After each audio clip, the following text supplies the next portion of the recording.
All praise is due to Allah, who has brought us here today together for this occasion. We thank Him, we praise Him, we ask Him for His help and for His mercy on all of us and everyone still coming. I'll say, let's say this dua together. Allahumma rabbana atina fid dunya hasanatan wa fil akhirati hasanatan wa qina adhaban nar. ربنا لا تزغ قلوبنا بعد إذ هديتنا وهب لنا من لدنك رحمة إنك أنت الوهاب. اللهم ربنا آتنا في الدنيا حسنة وفي الآخرة حسنة وقنا عذاب النار. ربنا لا تزغ قلوبنا بعد إذ هديتنا وهب لنا من لدنك رحمة إنك أنت الوهاب. اللهم ربنا لا تخزنا إن نسينا وأخطأنا. ربنا ولا تحمل علينا إصرا كما حملته على الذين من قبلنا. ربنا ولا تحملنا ما لا طاقة لنا به. واعف عنا واعف عنا واعف عنا واغفر لنا واغفر لنا وارحمنا أنت مولانا فانصرنا على القوم الكافرين.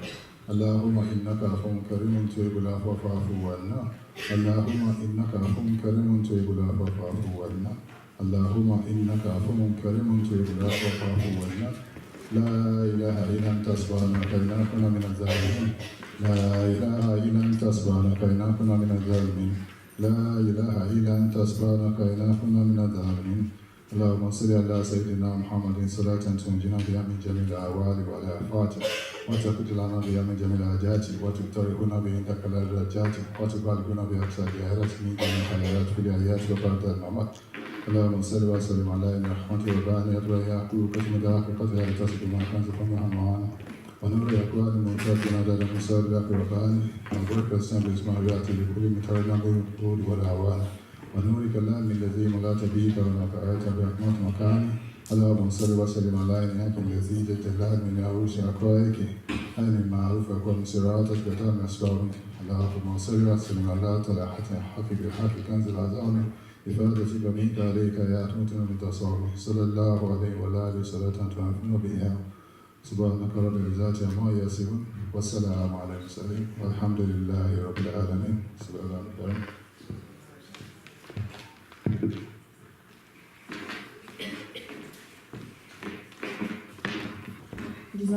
For that. Next, we're going to have Lisa Gabiri up here. She's going to do a recitation for us.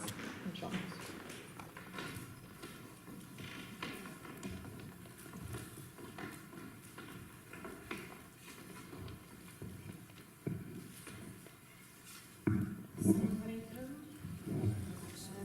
I was asked to do this really last minute, so I apologise in advance. I'm going to be reciting from Surah Ghafir, and a lot of the du'as that Uncle actually just mentioned relate to the idea of forgiveness from Allah subhanahu wa ta'ala. So we can just reflect on that inshallah as I recite. أعوذ بالله من الشيطان الرجيم. بسم الله الرحمن الرحيم. حميم. تنزيل الكتاب من الله العزيز العليم. غافر الذنب وقابل التوب شديد العقاب. لا إله إلا هو إليه ما في آيات الله إلا الذين كفروا فلا يغرك تقلبهم في البلاد. كذبت قبلهم قوم نوح والأحزاب من بعدهم وحمت كل أمة برسولهم ليأخذوا وجادلوا بالباطل ليدحضوا به الحق فأخذتهم فكيف كان عقاب. وكذلك حقت كلمة ربك على الذين كفروا أنهم أصحاب النار الذين يحملون العرش ومن حوله يسبحون بحمد ربهم ويؤمنون به ويستغفرون للذين آمنوا ربنا وسعت كل شيء رحمة وعلما فاغفر للذين تابوا واتبعوا سبيلك وقهم عذاب الجحيم. ربنا وأدخلهم جنات عدن التي وعدتهم ومن صلح من آبائهم وأزواجهم وذرياتهم إنك أنت العزيز الحكيم. حكيم وقهم السيئات ومن تق السيئات يومئذ فقد رحمته وذلك هو الفوز العظيم إن الذين كفروا ينادون لمكر الله أكبر من مكركم أنفسكم إذ تدعون إلى الإيمان فتكفرون قالوا ربنا أمتنا اثنتين وأحييتنا اثنتين فاعترفنا بذنوبنا فهل إلى خروج من سبيل ذلكم بأنه إذا دعي الله وحده كفرتم وإن يشرك به تؤمنوا فالحكم لله العلي الكبير هو الذي يريكم آياته وينزل لكم من السماء رزقا ومن يتذكر إلا من ينيب فادعوا الله مخلصين له الدين ولو كره الكافرون رفيع الدرجات ذو العرش يلقي الروح من أمره على من يشاء من عباده لينذر يوم التلاق يوم هم بارزون لا يخفى على الله منهم شيء لمن الملك لله الواحد القهار اليوم تجزى كل نفس بما كسبت لا ظلم اليوم إن الله سريع الحساب وأنذرهم يوم الآزفة إذ القلوب لدى الحناجر كاظمين ما للظالمين من حميم ولا شفيع يطاع يعلم خائنة الأعين وما تخفي الصدور والله يقضي بالحق والذين يدعون من دونه لا يقضون بشيء إن الله هو السميع البصير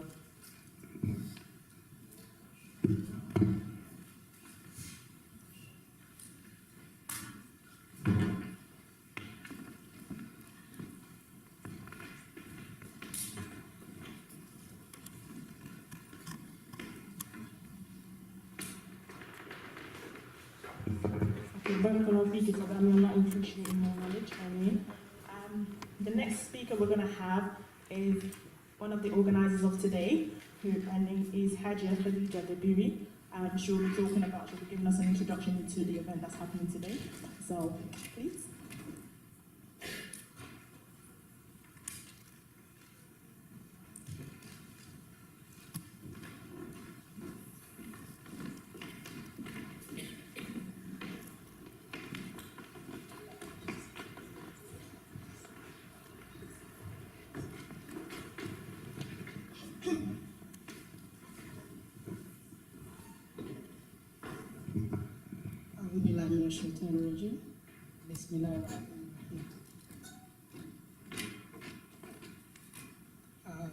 Before I start anything, I would probably want to apologize first on behalf of the organizer. We plan and Allah plan. Allah is best of all planner. We're going to have started before now for Qadar Allah. Please bear with us. We're very sorry.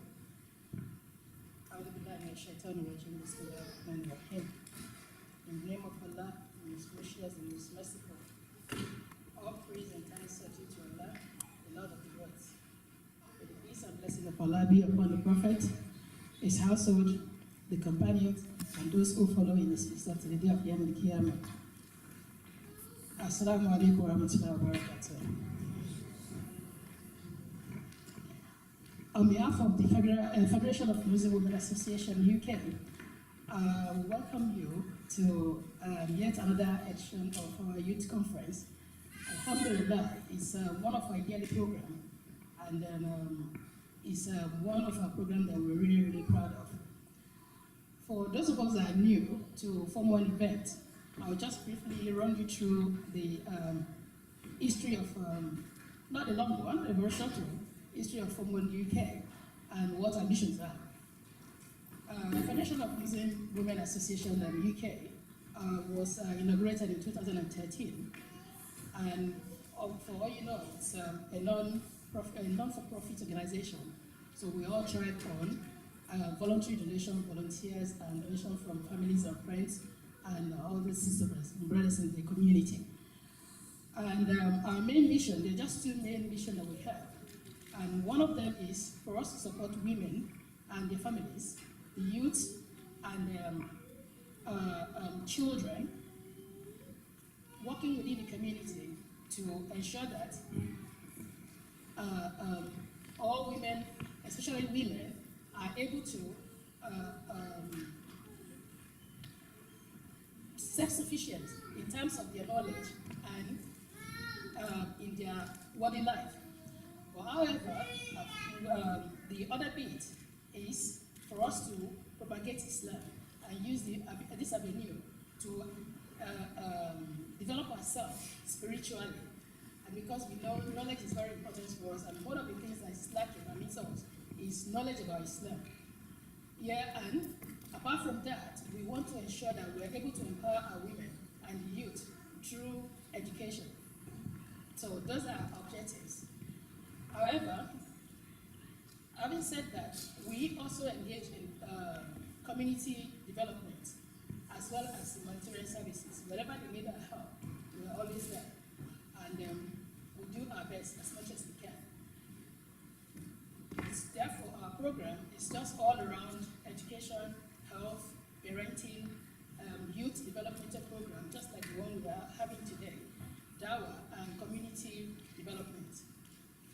This year, theme for the youth conference is struggle to success.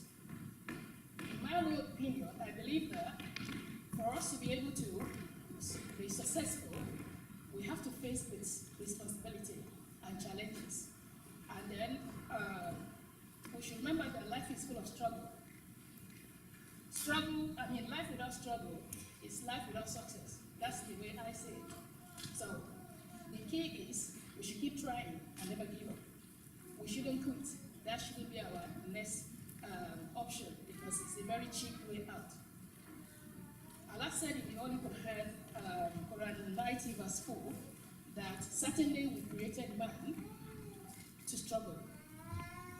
He then said in another verse of the Quran that after every struggle comes ease. So whatever we do, or whatever we do, we should fear Allah. And Allah will make a way out for us. It will make our path easy for us. So we should, whatever it is that we are going through at the moment, we should know that it's a form of cleansing for us. But if we look at gold, it's got from right down in the earth. And what do we do to it? We beat it, we heat it, and it comes out clean and shiny, and that's what we are as gold. So for us to be able to be successful, there are going to be obstacles, up and down, and that's part of life, and that's part of the things we're guiding for. So our options should not be to quit.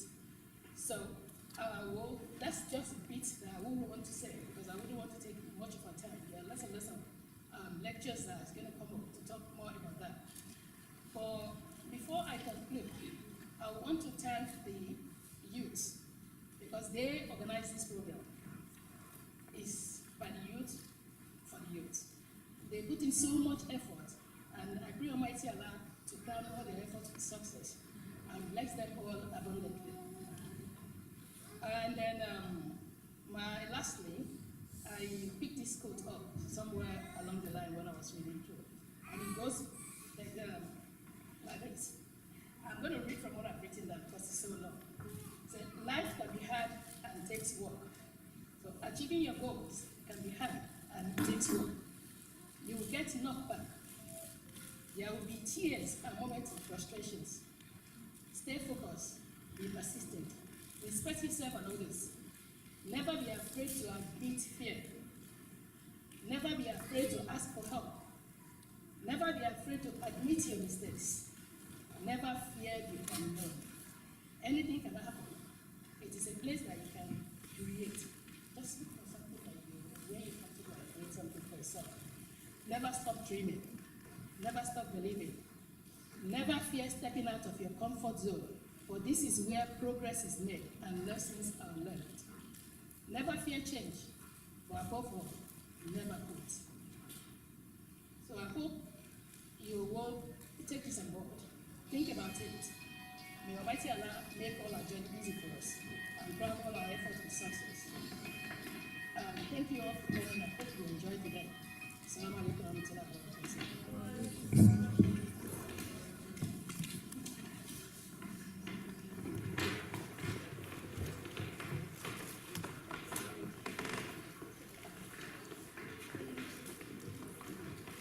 Okay, Jazakallah khair for that.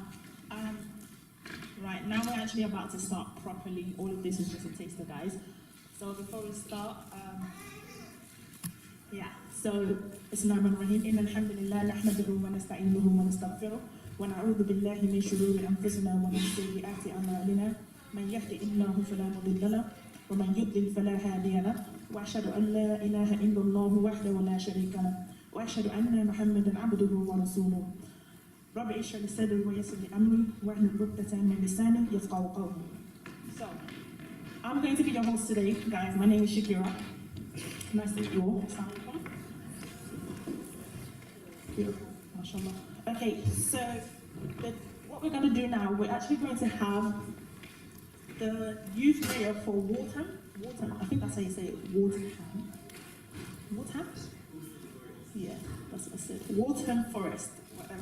Okay, so his name is Jamal Khan. He's gonna come up here and he's just gonna inspire us, inshallah. Okay, so I'm gonna leave you guys to him, okay? Before he comes on, just for a few moments, I would like to just inform you, first of all, the toilets are to my left. So if you guys need the toilets over there, and exit in case of emergency. To my right, we're just gonna go down the stairs that you guys came up from. And one last thing, please put your phone on silent. Thank you. Everybody. Some people are not moving their hands. Phone? Yeah? Awesome. Okay, thank you guys. I'm gonna welcome Jamal to the stage now. Thank you. Assalamu to you all. I was hoping that I'd and try and deliver this kind of speech / poem. It's a weird mixture. So yeah, I'll get started. And it's just about my story, and the piece is called The Power of You.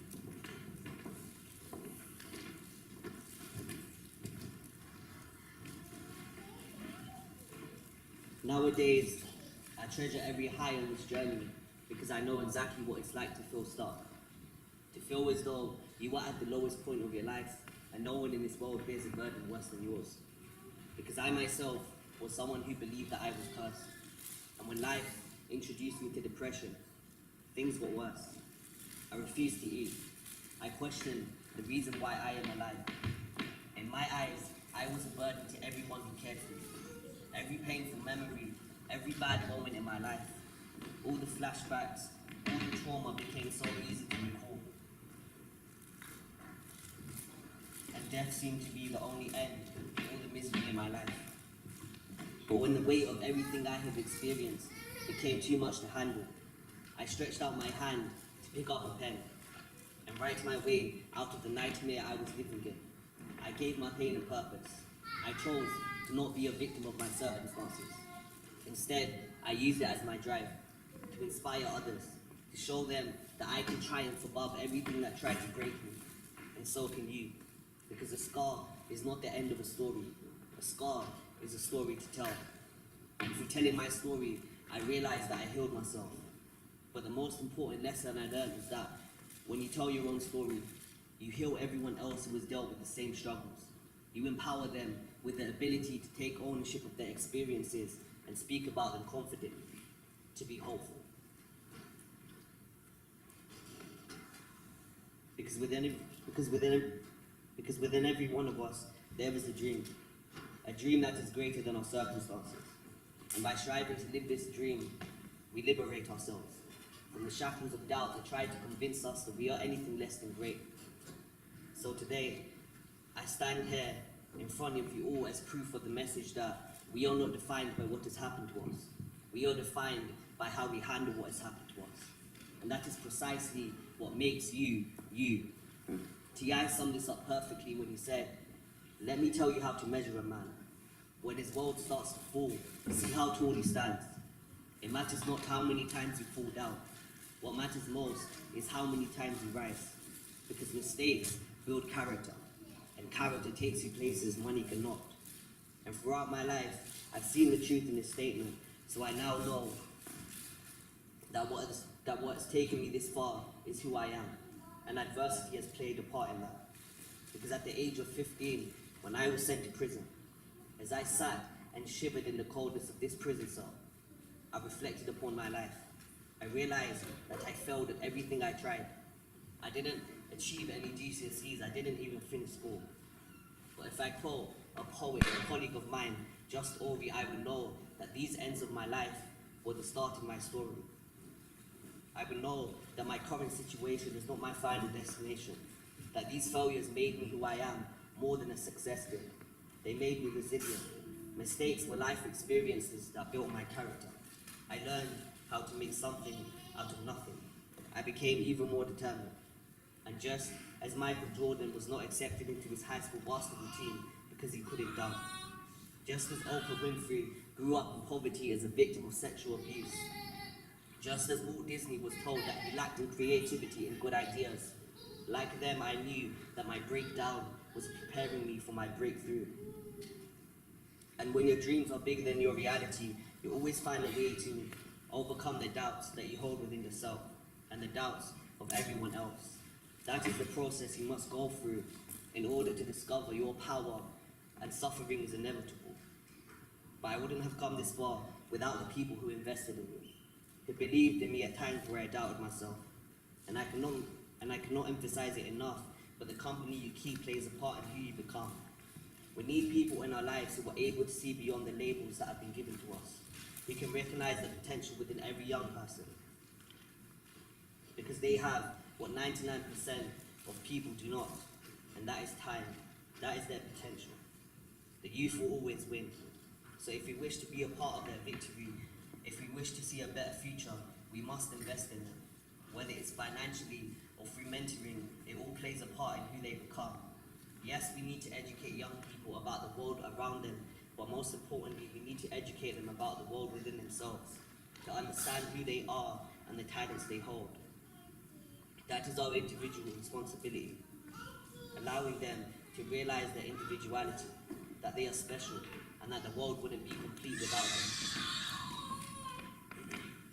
So my thought was, when I was sitting there in a prison cell, I knew that the only person who can change us around was me. I realized that I am in the process of becoming great, because like the greatest, I too have suffered. I had diaries hidden inside of me, and as I started to write, I let these diaries hold it inside of me. So writing became the talent that liberated me. So whenever people ask me, do I wish that my life was different? Do I regret what I've been through? I tell them no. I can't regret these experiences, these failures, because I don't regret where I am today. They played a part in what made me me. I had to go through all these experiences to be able to stand here and share my story with you all. From a page to a stage, I have seen how our most painful experiences can sometimes elevate us. Writing took me from a prison cell to the Houses of Parliament. So no matter how many times people told me that I'd either be dead or in a prison cell, I now know that what they have destined for me is not my destiny, because mediocrity has never been an option for me. My message is that you must trust the process. You will discover who you are in the darkest of times. And everyone must go through that in order to find themselves. But at all times you must feel like you are somebody, because you are. Your birth didn't happen by luck. God knows your name. You are here for a reason. You were born to be great. So be authentic. Be yourself. Be the reason why people have hope in this world. You can achieve whatever you wish, both despite and because of your experiences. They are the power in you, because no one is you, and that is your power. Thank you.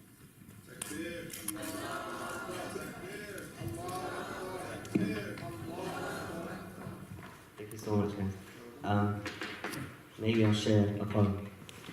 This poem is called Cage. Actually, I don't want to do anything about myself because it's not always about me. It's about what's going on in the world, and it's about what's affecting other young people.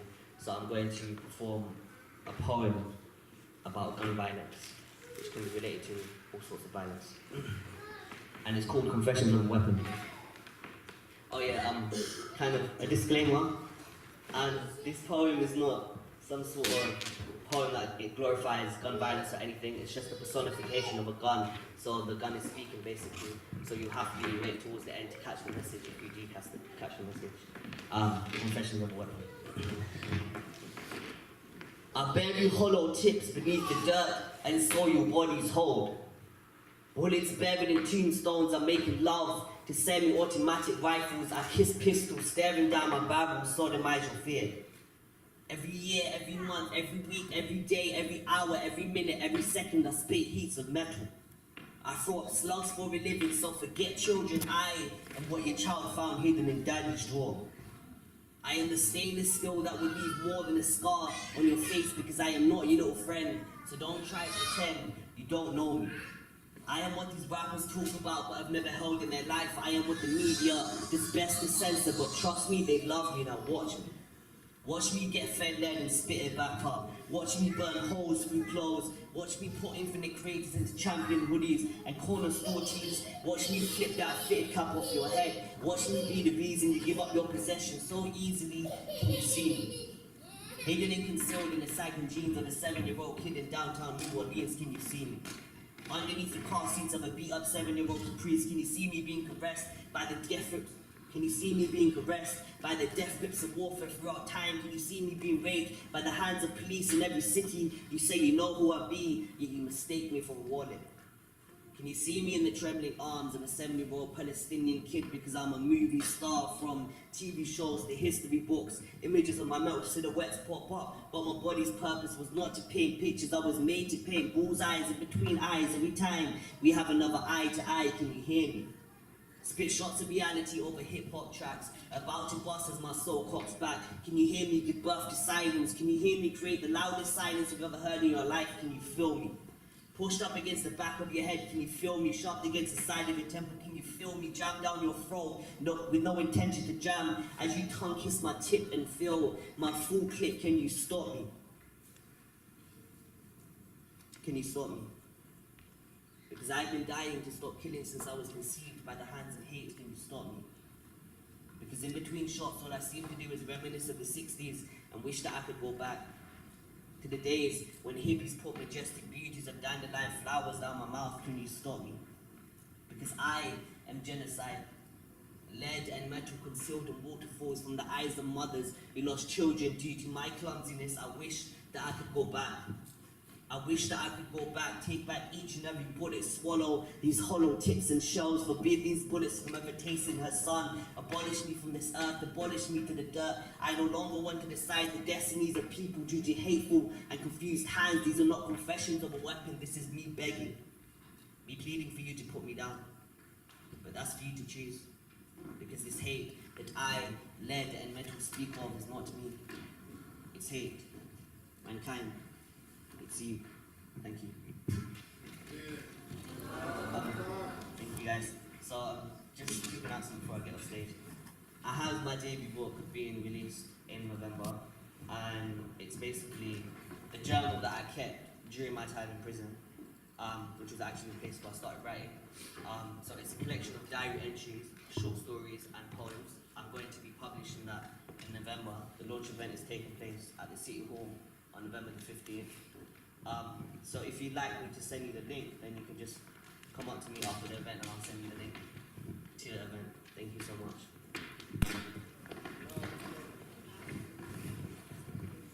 Thank you for that poem and inspirational talk. Just to quickly summarize what he basically just said, for those that weren't listening. Yeah. He basically said your history is a part of you, and all the struggles and adversities are part of your journey. So don't deny them. You need to have resilience, you need to be persistent, you need to have motivation, and you need to be determined. Okay? Awesome. Cool. So what I'm going to do, I'm just going to mention just a few things. The first thing is that we know that there's some football lovers in here who want to watch the England match. Great.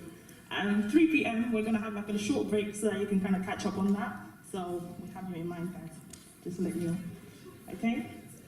Also, I'm sure most of you have your folders on you. Folders? Okay, we'll pass some of that in a bit, inshallah. So just make sure that you have a look in there, you take your notes, you have your pens, you get involved, and of course towards the end let us know what we can do better for next time, inshallah.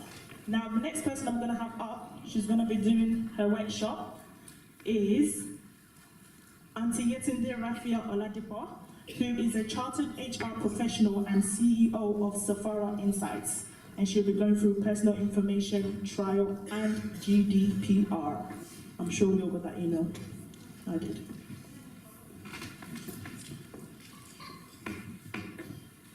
أعوذ بالله من الشيطان الرجيم بسم الله الرحمن الرحيم الحمد لله رب العالمين والصلاة والسلام على سيدنا محمد صلى الله عليه وسلم.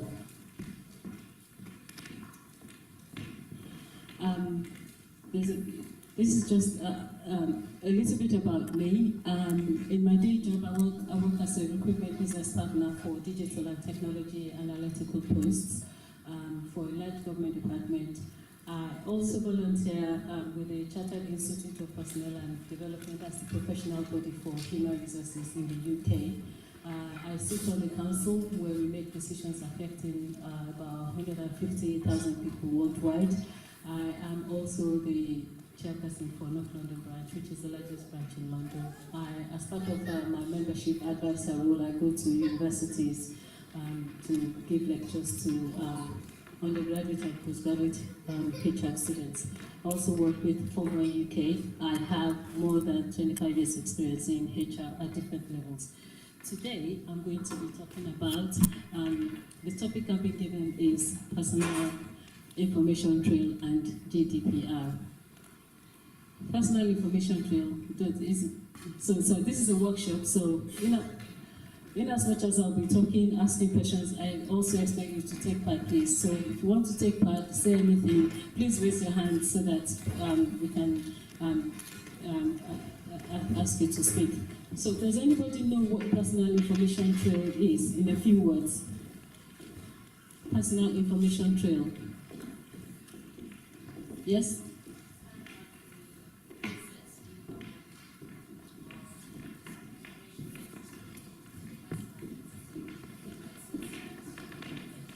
Okay, it's the footsteps of your own personal information that you leave behind everywhere you go. And does anybody know what GDPR is? What? How many of you have signed up to buy things online? Tell the truth. How many of you have signed up to buy things online? How many of you are on social media, whether it's Instagram, Twitter? Keep your hands raised up. Twitter, LinkedIn. I can't believe all of you are not raising your hand. Pinterest, Facebook. Now, come on, Facebook, tell the truth. No, you can't be doing this. You can't be doing this. You've got to raise your hands up. So all of you will remember that around April, May, we were bombarded by emails and text messages, which are basically saying, stay with us, be our friend, update your information with us, right? Remember that? Okay, great. GDPR is the reason for that, and we're going to talk about both of them today. We've got your data, and we're going to share it with you. So this is where the real workshop starts. How many of you have your devices with you now? So bring them out. This is going to be interactive.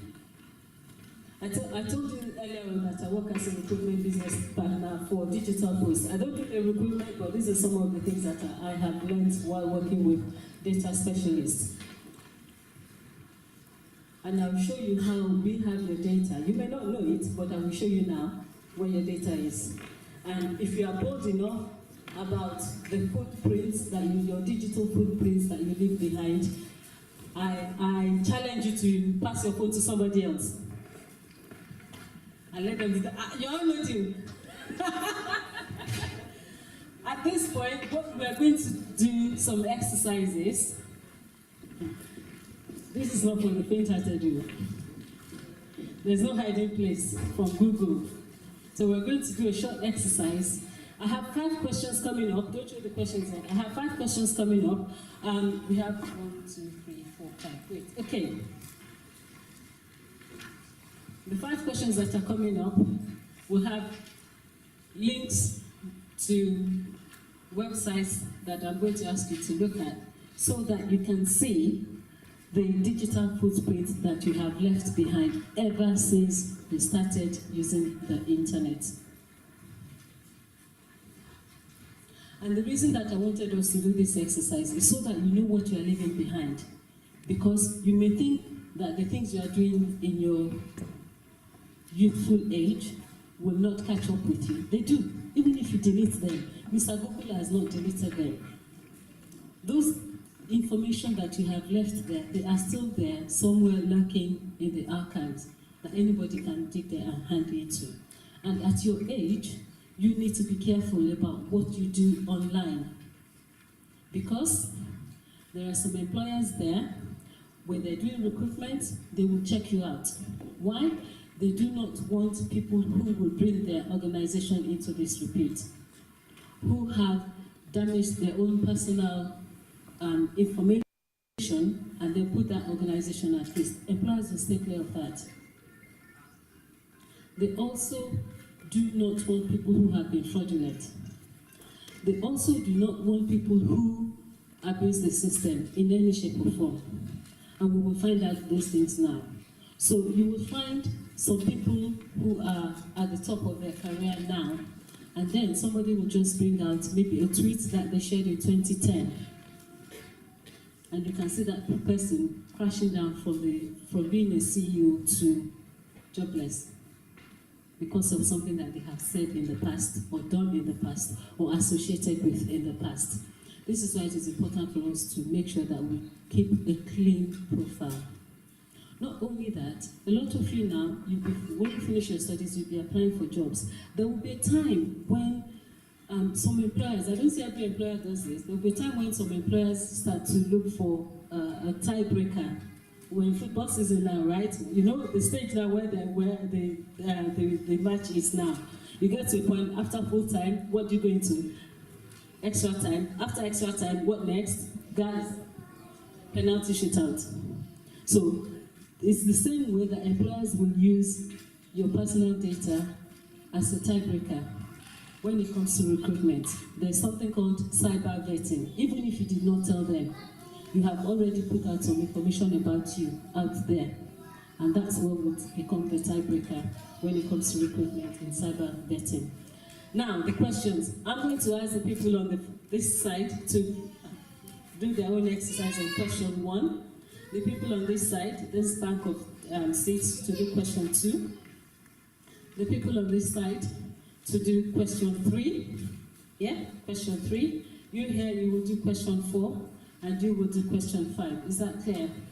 Okay, we're going to have the questions in a minute. Get your devices ready.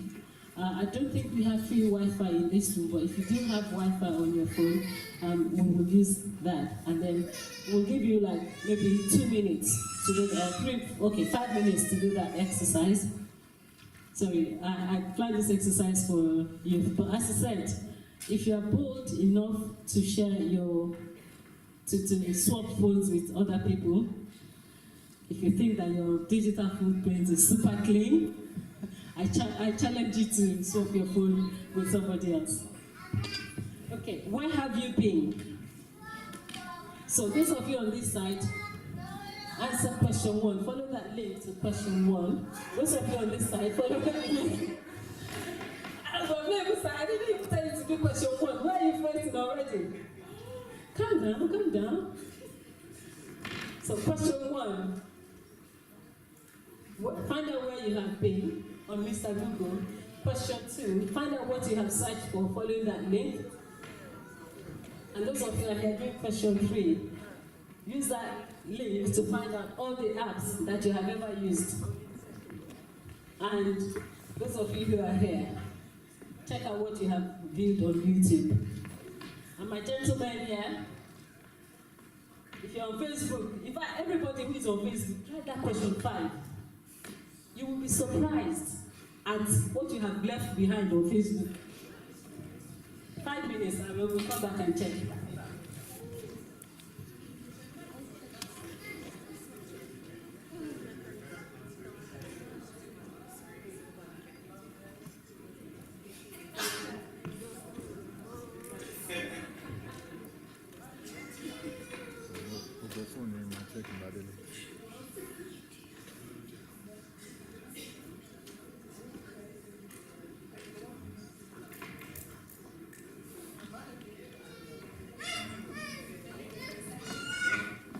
think?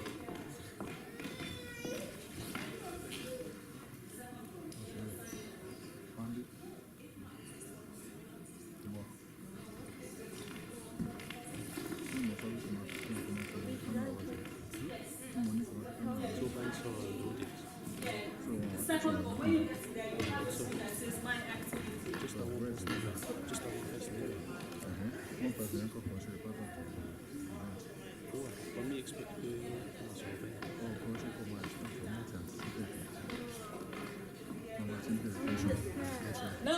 Now I can see some people saying I don't have mobile phone.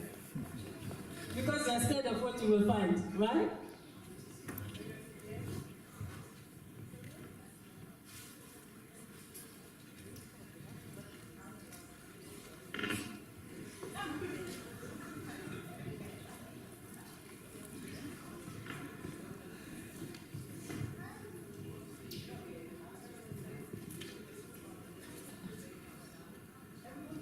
Where's your own phone?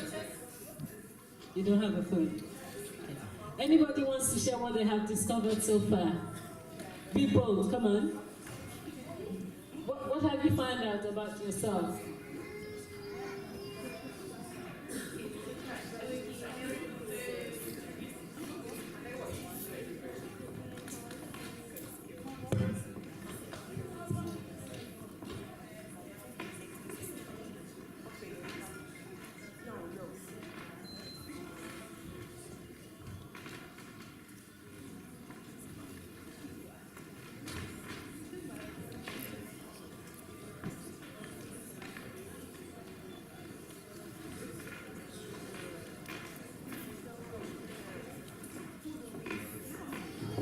Ladies and gentlemen, please share.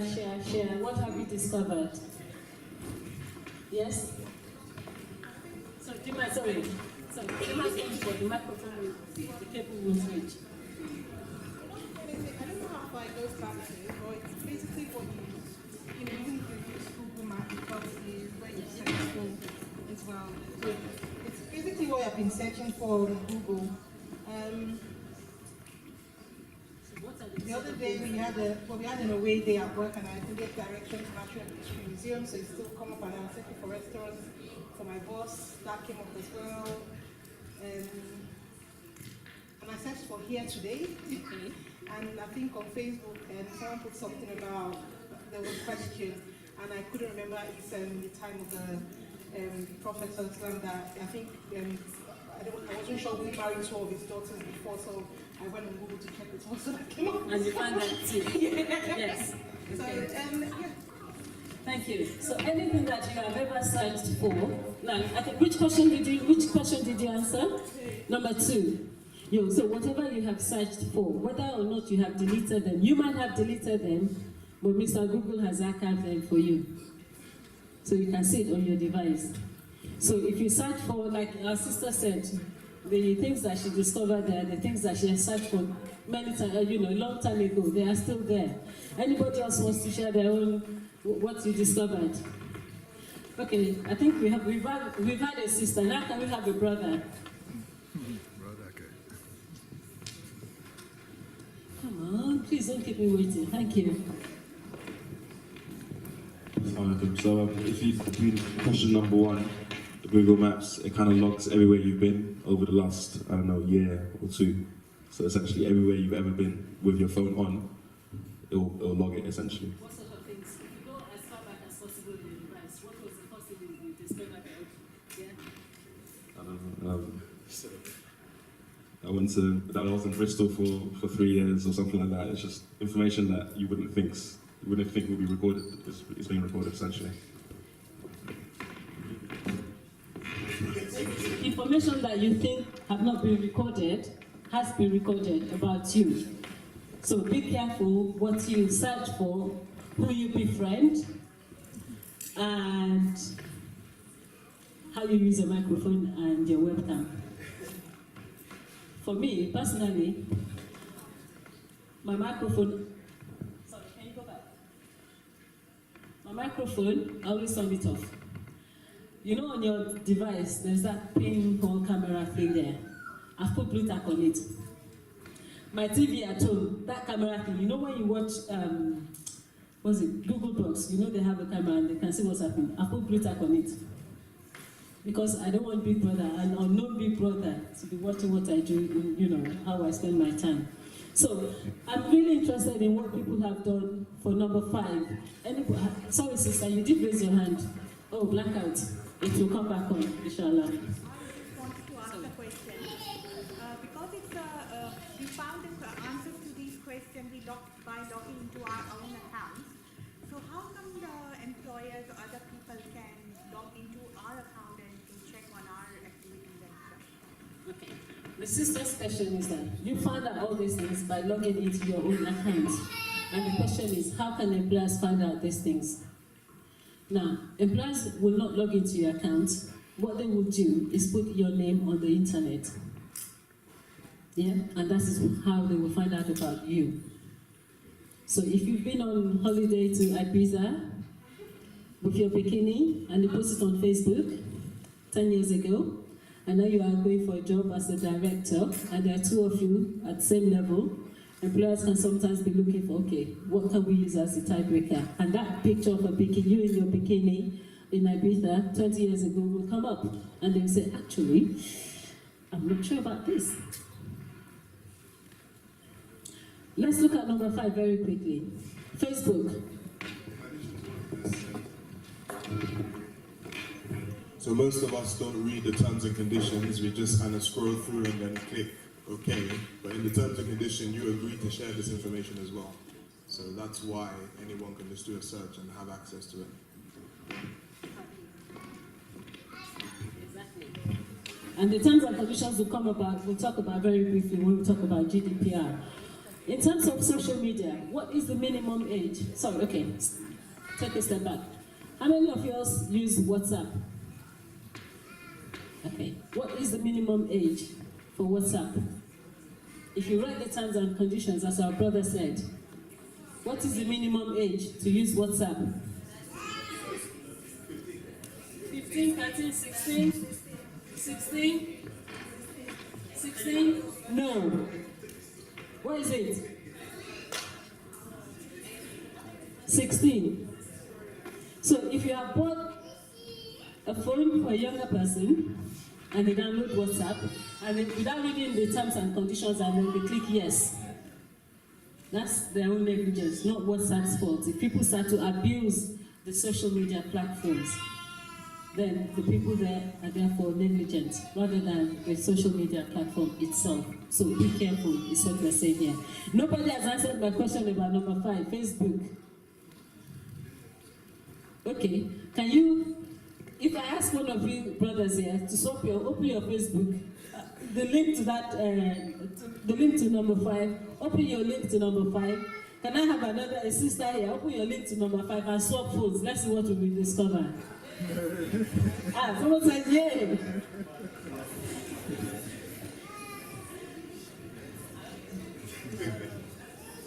Anyone, any sister wants to share their phone, open that link for number 5 and be ready to swap your phone with somebody else.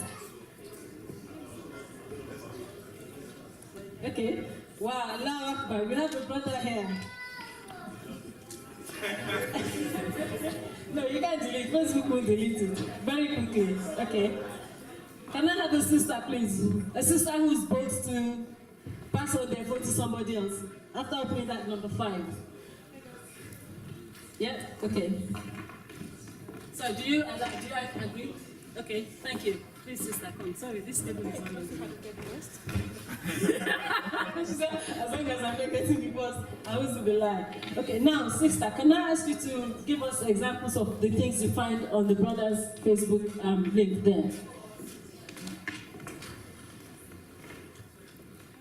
Come. Both of you come forward, please.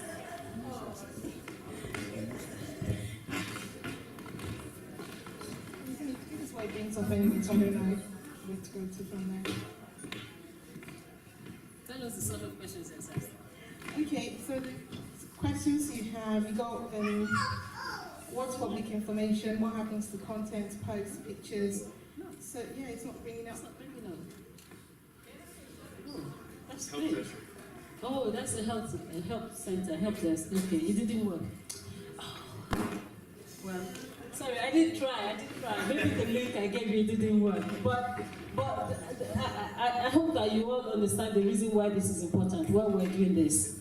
Yeah. So in your time, before you go on the internet for anything, always pause, think before you Google. Okay? Or even before you accept friends. Many people will send invites to me on LinkedIn, say, oh, accept me, and I look at them and say, I don't want to be associated with you. I don't accept the invite. Okay? So the reason I've done this is just so that you can see what's there. So we talked about this so was there any surprises? Was there anything that you found that was good? Quick show of hands. Yeah? Any pleasant surprises? Yeah? Good? Okay. Anything that you found that you think, no, not good at all, bad? Okay? Anything you think, oh my goodness, I can't believe I did that, it's still there. Yeah? Don't answer, just know the answers to yourself, and then you have any of these expressions on the emoji there. Okay? So that's about your personal information and your digital footprint. We talk about GDPR. I think the short exercise we have just done brings up things that Islam already tells us, regardless of GDPR. Islam emphasizes that as Muslims we need to be careful about privacy, transparency, accountability, and compliance. Where's my assistant? So if we talk about privacy, because the exercise we've just done out, these are the 4 elements about privacy, transparency, compliance, and accountability. Those are the key elements of GDPR, and they are already in Islam, so we don't need any man-made law to tell us. But those are the things that we should be private in our relationship with people, and also in our communion, how we pray to Almighty Allah. Some prayers meant to be between you and Allah, and then some prayers are meant to be congregational, and also in marital relationships. Whatever you and your husband or you and your wife does remains between you and your partner and Almighty Allah. You don't need to brag about it. And also covering of faults. We see now on social media, it's now very rampant that you see something happens and you see people put it on social media straight away. What happened to cover the faults of your brother? Make an excuse for your brother. Even if the person has done something wrong, make an excuse for them that, oh, maybe because of this, maybe because of that. That is how you cover faults in Islam, rather than broadcasting it. So previously, when you give charity, there's the saying that, give charity in such a way that the right hand does not know what the left hand does. That is privacy. The second point there is about transparency. Transparency in how we deal in everything that we do. When you are entrusted with something, amana, then keep it the way you have agreed to keep it. In all your transactions, those of us who are in business, whenever you give in full measure, if this thing is 1 kilogram, and I come to your shop, let me buy it for 1 kilogram.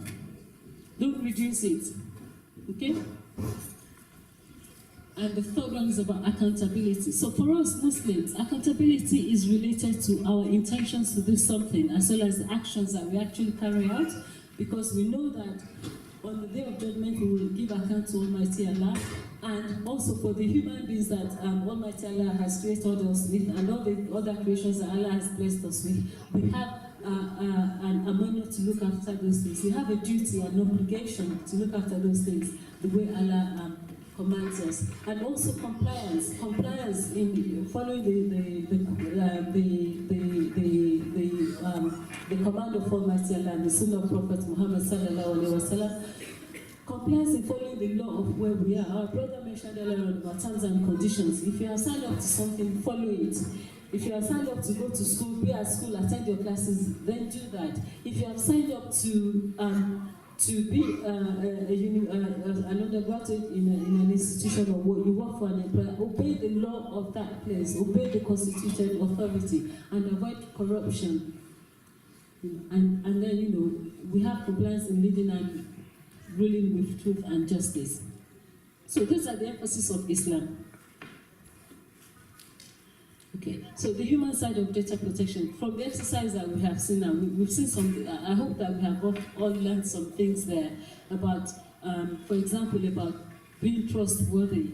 Whatever you share or share about other people, make sure it's correct information. If you don't, it can damage that person without you knowing, with or without you knowing, it can damage that person. And also you have respect for other people. Now we're finding in the past year or so, especially this year, we're finding that the privacy of people and corporations have come under threat. I only need to mention one or two companies. Remember? Cambridge Analytica and Facebook. You saw how, I think it reached its peak around February or May, how everybody was scared about what they knew, what those companies know about people and how they have used that information to manipulate not only people, not only corporations, but countries, to manipulate the election in the US, for example. So your personal detail as well has economic value. So don't just think, oh, my purse is missing, all my credit cards are there. They're not just plastic, they have personal information about you. So keep them safe. And everybody has a right to privacy. As I said earlier, be careful what you share about other people. And everybody has a responsibility for data protection. GDPR, this is where GDPR became effective.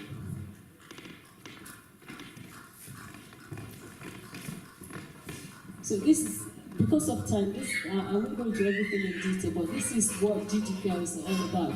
The most important thing to understand is that GDPR is to protect the privacy rights of citizens rather than corporations.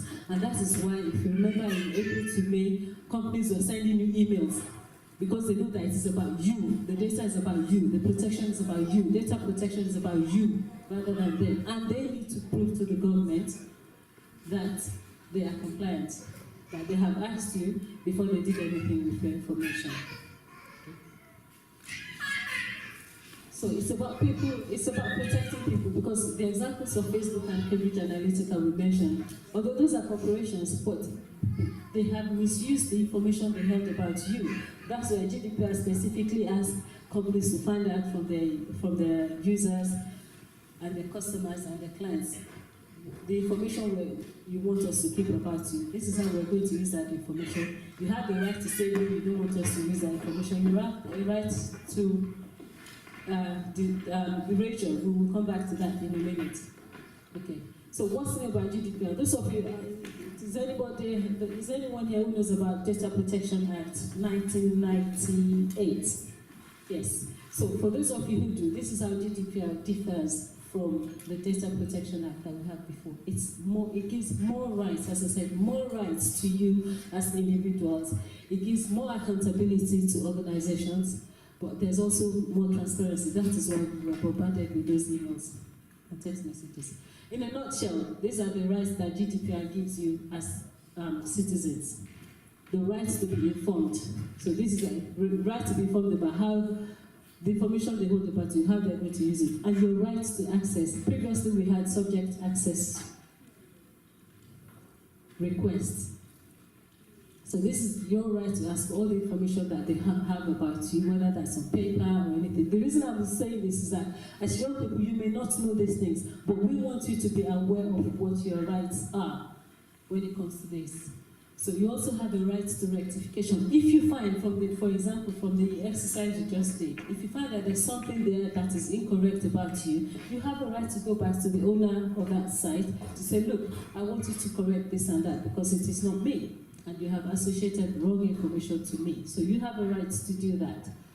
And rights to object to how a data controller, let's say in this case an organization, right to object to how they process your personal data, whether they're doing that by manually or electronically, you have a right to object to do that.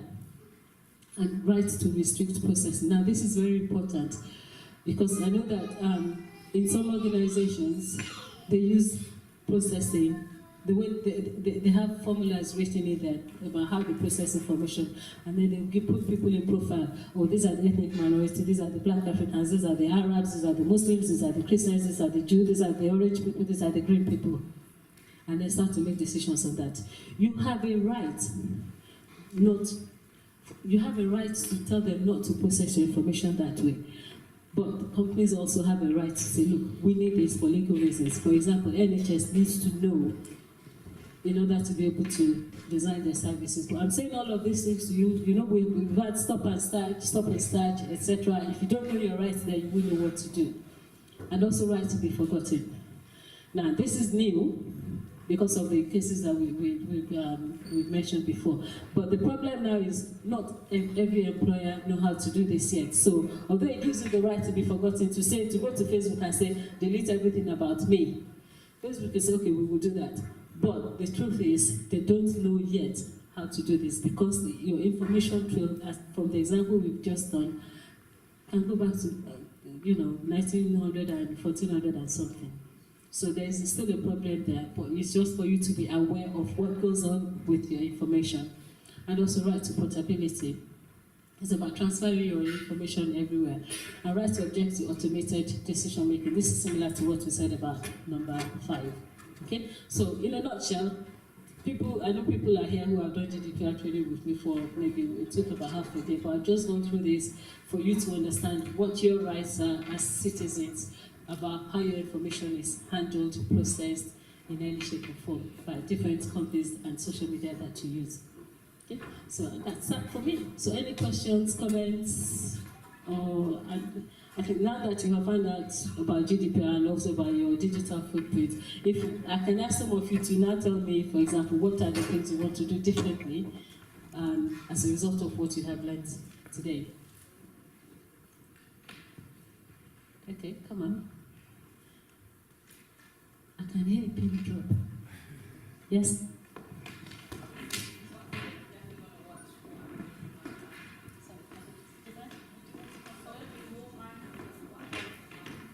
Okay, you're going to be more mindful of what you put online. Okay? Anybody else? Yes? Read the terms and conditions. Excellent. Read the terms and conditions so you know what you're signing up for. Do we have anyone here who's 13 years old or under? Are you on WhatsApp? Let me finish my question before you all start laughing and embarrass again now. Are you on WhatsApp? If you have any 13-year-old or under on WhatsApp, think twice. And that is a message for parents as well, not just the youth. Okay? Okay, so that's it for me. Jazakallah khair. Thank you for listening. I hope it's been beneficial.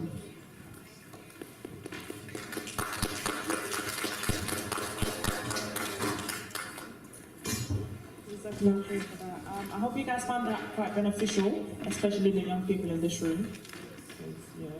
But what we're going to do now is we're actually going to break for Salah. So I believe it's about 10 minutes break for Salah, and then there's going to be a few snacks, it might be longer, and then we're going to come back and continue with the workshops, inshallah. Okay? Awesome.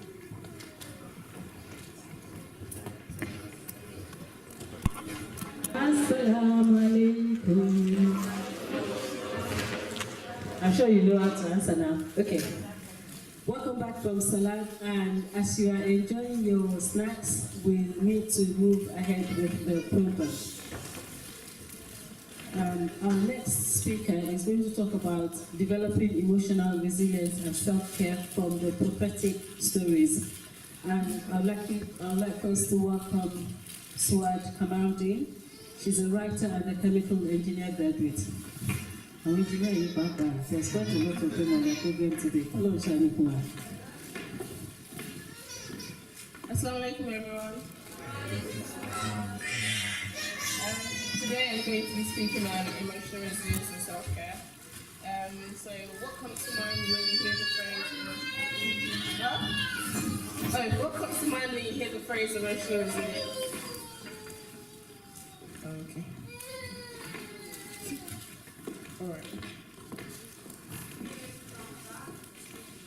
We hear you, system. Here you go. All right. What else? Anything else? Guys, come on. Sorry? Mental strength, yes. So emotional resilience is the ability to adapt to stressful situations and adversities, and as we just said, the ability to bounce back from adversities and difficulties. I have an open question for everyone. When you're stressed or when you're going through tough times, what do you normally do, or what do you resort to at first? Sleep. What did you say? Fair enough. Anyone else wants to share what they do when they're stressed or going through a difficult time?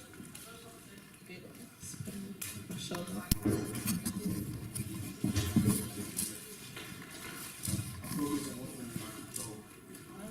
that's a good one.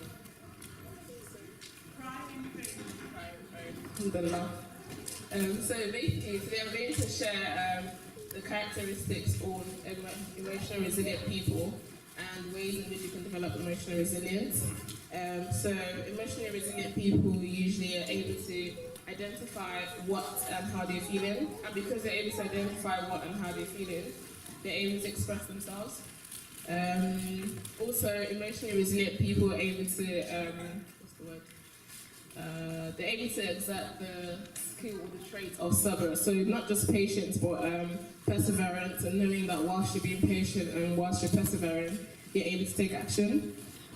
Emotionally resilient people recognize the value of support, so they know that they have family and friends that can help them through whatever it is they're going through, and they're not ashamed to reach out to them.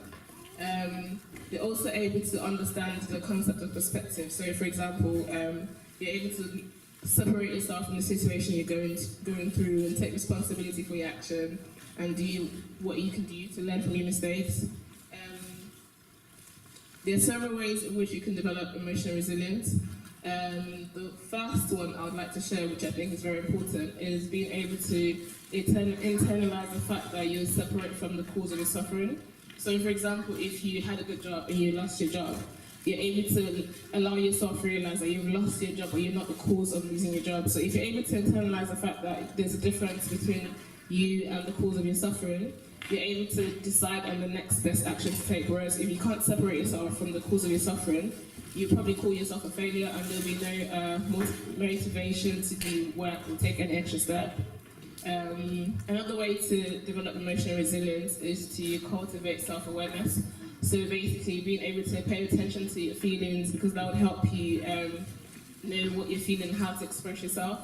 Another way to develop emotional resilience is to practice acceptance. So Allah says in the Quran that we'll be tested with the loss of life, wealth, or illness, and knowing that pain and stress is a part of life helps you go through. It doesn't make it any easier, but it helps you go through it because it's a part of life. And Allah says that with difficulty comes ease. So you know that when you go through stressful times, you're going to go through easier times as well. Also, we need to learn to be okay with not having all the answers. So some of us like to plan our lives to the T, and it's not possible because we plan and Allah plans. So if you plan your life, be able to be open-minded to the fact that things might change. It makes it easier to go through difficult times. Something else I'd like to share is being able to accept and recognize the fact that Allah has not made us perfect. So when you make a mistake or you do something wrong, you allow yourself to be imperfect and you allow yourself to make mistakes. And we should also be open-minded and allow other people to be imperfect, because then that allows us to deal with things better. And the last tip I'd like to share on how to develop emotional resilience is that we should practice self-care. There's so many different forms of self-care. Self-care for some people might just be going out to get their hair done, or going to a cafe to have a nice drink and read a book, or staying at home and getting your nails done. But one important type of self-care I'd like to share is the oil with a present heart. So not just making the art alone, like, you're long tired, help me, but actually recognizing and internalizing the fact that the person or the one you're praying to is the only one who can help you. So why should Allah be our first point of contact in times of adversity? Allah is the one who brings benefit to us, so He's the only one who can help us and facilitate help for us. Allah is always available, literally He's always there. Allah knows what we need and gives it to us even before we ask Him for it. And Allah, one of Allah's beautiful names is Al-Hadi, the one who guides, and who better to turn to than Allah, the one who's going to guide you and facilitate what's best for you. now that we've established that pain and difficulty is inevitable in life, I would like to share with you the way in which I go through difficult situations and difficult times in my life. So basically, when I'm stressed or I'm going through adversity, the first thing I do is I normally just pause to take it in, recognize what's going on, and cry sometimes if I want to, because sometimes crying just makes your chest a lot lighter. And then the next thing I do normally is I would make wudu. But when I make wudu, I try to make it as intentional as possible. So I'm making wudu, but I'm already making my intention that I'm going to pray to Allah, and I'm going to ask Him for help, and I'm obviously open because I know Allah answers prayers, that Allah is going to help me. And then I pray 2 rak'ah nawafil, and I turn to Allah in sujood because the Prophet ﷺ said that one of the times in which we're closest to Allah is when we're in sujood. So in sujood, I would normally, before that, I would normally choose a dua in the Quran that reflects what I'm going through or what I've just been through, and I try to learn the dua with the translation, and in sujood I just recite the dua over and over again. And sometimes if I don't feel that better, I recite it every day after every salah. The important thing though is to recognize that we have to make dua with a present heart. So when you're making dua, you have to accept in your heart that Allah that you're praying to is going to accept your prayers. So you don't make dua with doubt in your mind. You also have to be sincere with your intention, so know why you're asking Allah for help. One thing I'd like to say is though that when you're making dua to Allah, or when you're going through something difficult, you should take some time to reflect and think of at least 3 things that we can be grateful to Allah for. I know that the last thing you want to hear is someone telling you, why can't you be thankful, why are you always complaining about this hard time in your life? But if you're able to decide, if you're able to think of 3 things that Allah has done for you that you can still be grateful for in this time of adversity, it helps you realize that even when you're going through your worst of the worst times in your life, Allah's still always there for you. He's still helping you. He's still seeing you through life. Even though it's hard, you're still waking up every day. You're still being able to go to work if you go to work. And also you should send blessings and peace on the Prophet, peace be upon him. Seek forgiveness from Allah and ask Allah to help you. Another thing that's important to emphasize though is that with dua comes action. So once you've made dua to Allah, you should try to analyze the situation and think of the next possible action you can take. So it could be seeking help, or if you've just lost your job, it could be analysing your CV and rewriting it, or trying to learn new skills.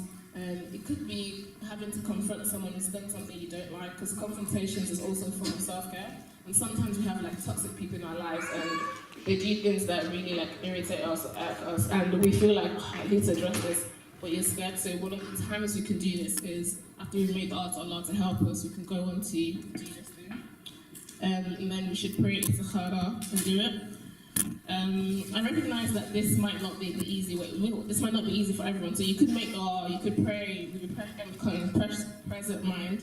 You could make istikhara, you could find that you don't feel better. Something else I normally do, and I'd like everyone to do right now, or if you have a phone or pen or paper, is I normally write a very open and vulnerable letter to Allah. So I would literally tell him exactly how I'm feeling, what I'm going through, and how I would want him to help me. So basically, can we take 5 minutes out of our time? Well, you don't have to finish it now, but can we start a letter to Allah telling him what we're going through, or how we're feeling, and how we would want him to help us through it. The point of this is also I would like you to then keep it, save it somewhere, and then open it a year later. And the reason is that sometimes when we're going through adversity, it could be like for a day, but it would stretch out to be a very long time. So difficult times in our lives always tend to seem really long. However, if in the future you have a record or something that shows you that there's a time in your life where you were stressed or you were going through tough times and Allah saw you through it, if another tough time comes, it might not be easier, but you've got evidence that Allah saw you through that, and it might help you get through it. So I would like to leave you for 5 minutes to start a letter to Allah. I don't see you writing.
Assalamu alaikum, guys.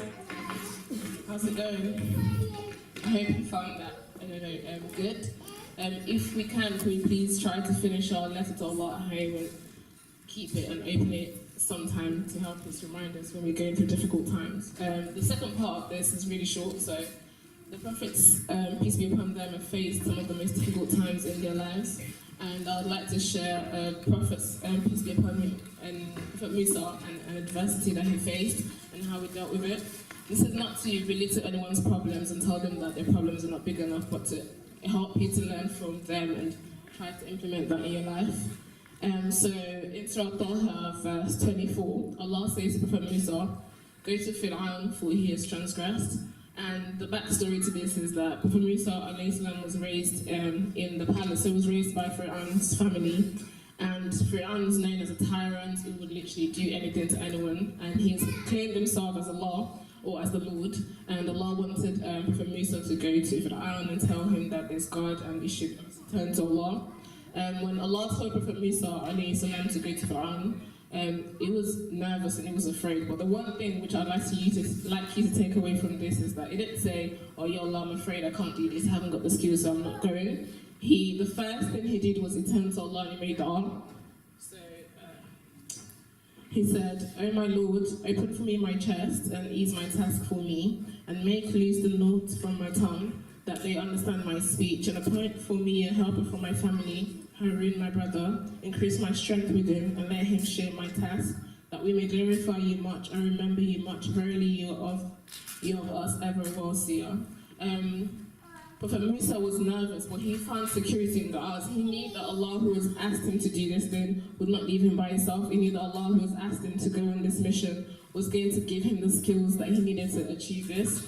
And there are many times in our lives where we have opportunities or interviews, and we don't go for them, or we don't take these opportunities because we're nervous, or we feel like we can't do it, or we feel like we're not good enough. But Allah has created us, and He has made us in the most unique form, and He has said that He's going to give us everything that we need to see us through life, because life is not meant to be easy. So what I'd like you to do is, in your time, try to learn the art of Prophet Musa and let it be a part of your daily life. And every time you have something to do, or something that you find nervous or nerve-wracking, or something that makes you scared, try to make this dua and remember the fact that Allah is the only one who can help you. Allah is the only one who can facilitate anything you want for you. Allah is the one that can bring people into your life to see you through whatever it is you're going through. And on this note, I'd like to end by telling you that if you're going through anything in life, or when you're going through anything in life, make sure you turn to Allah first and then seek help from people. I hope you found this very beneficial, inshallah. Assalamu alaikum.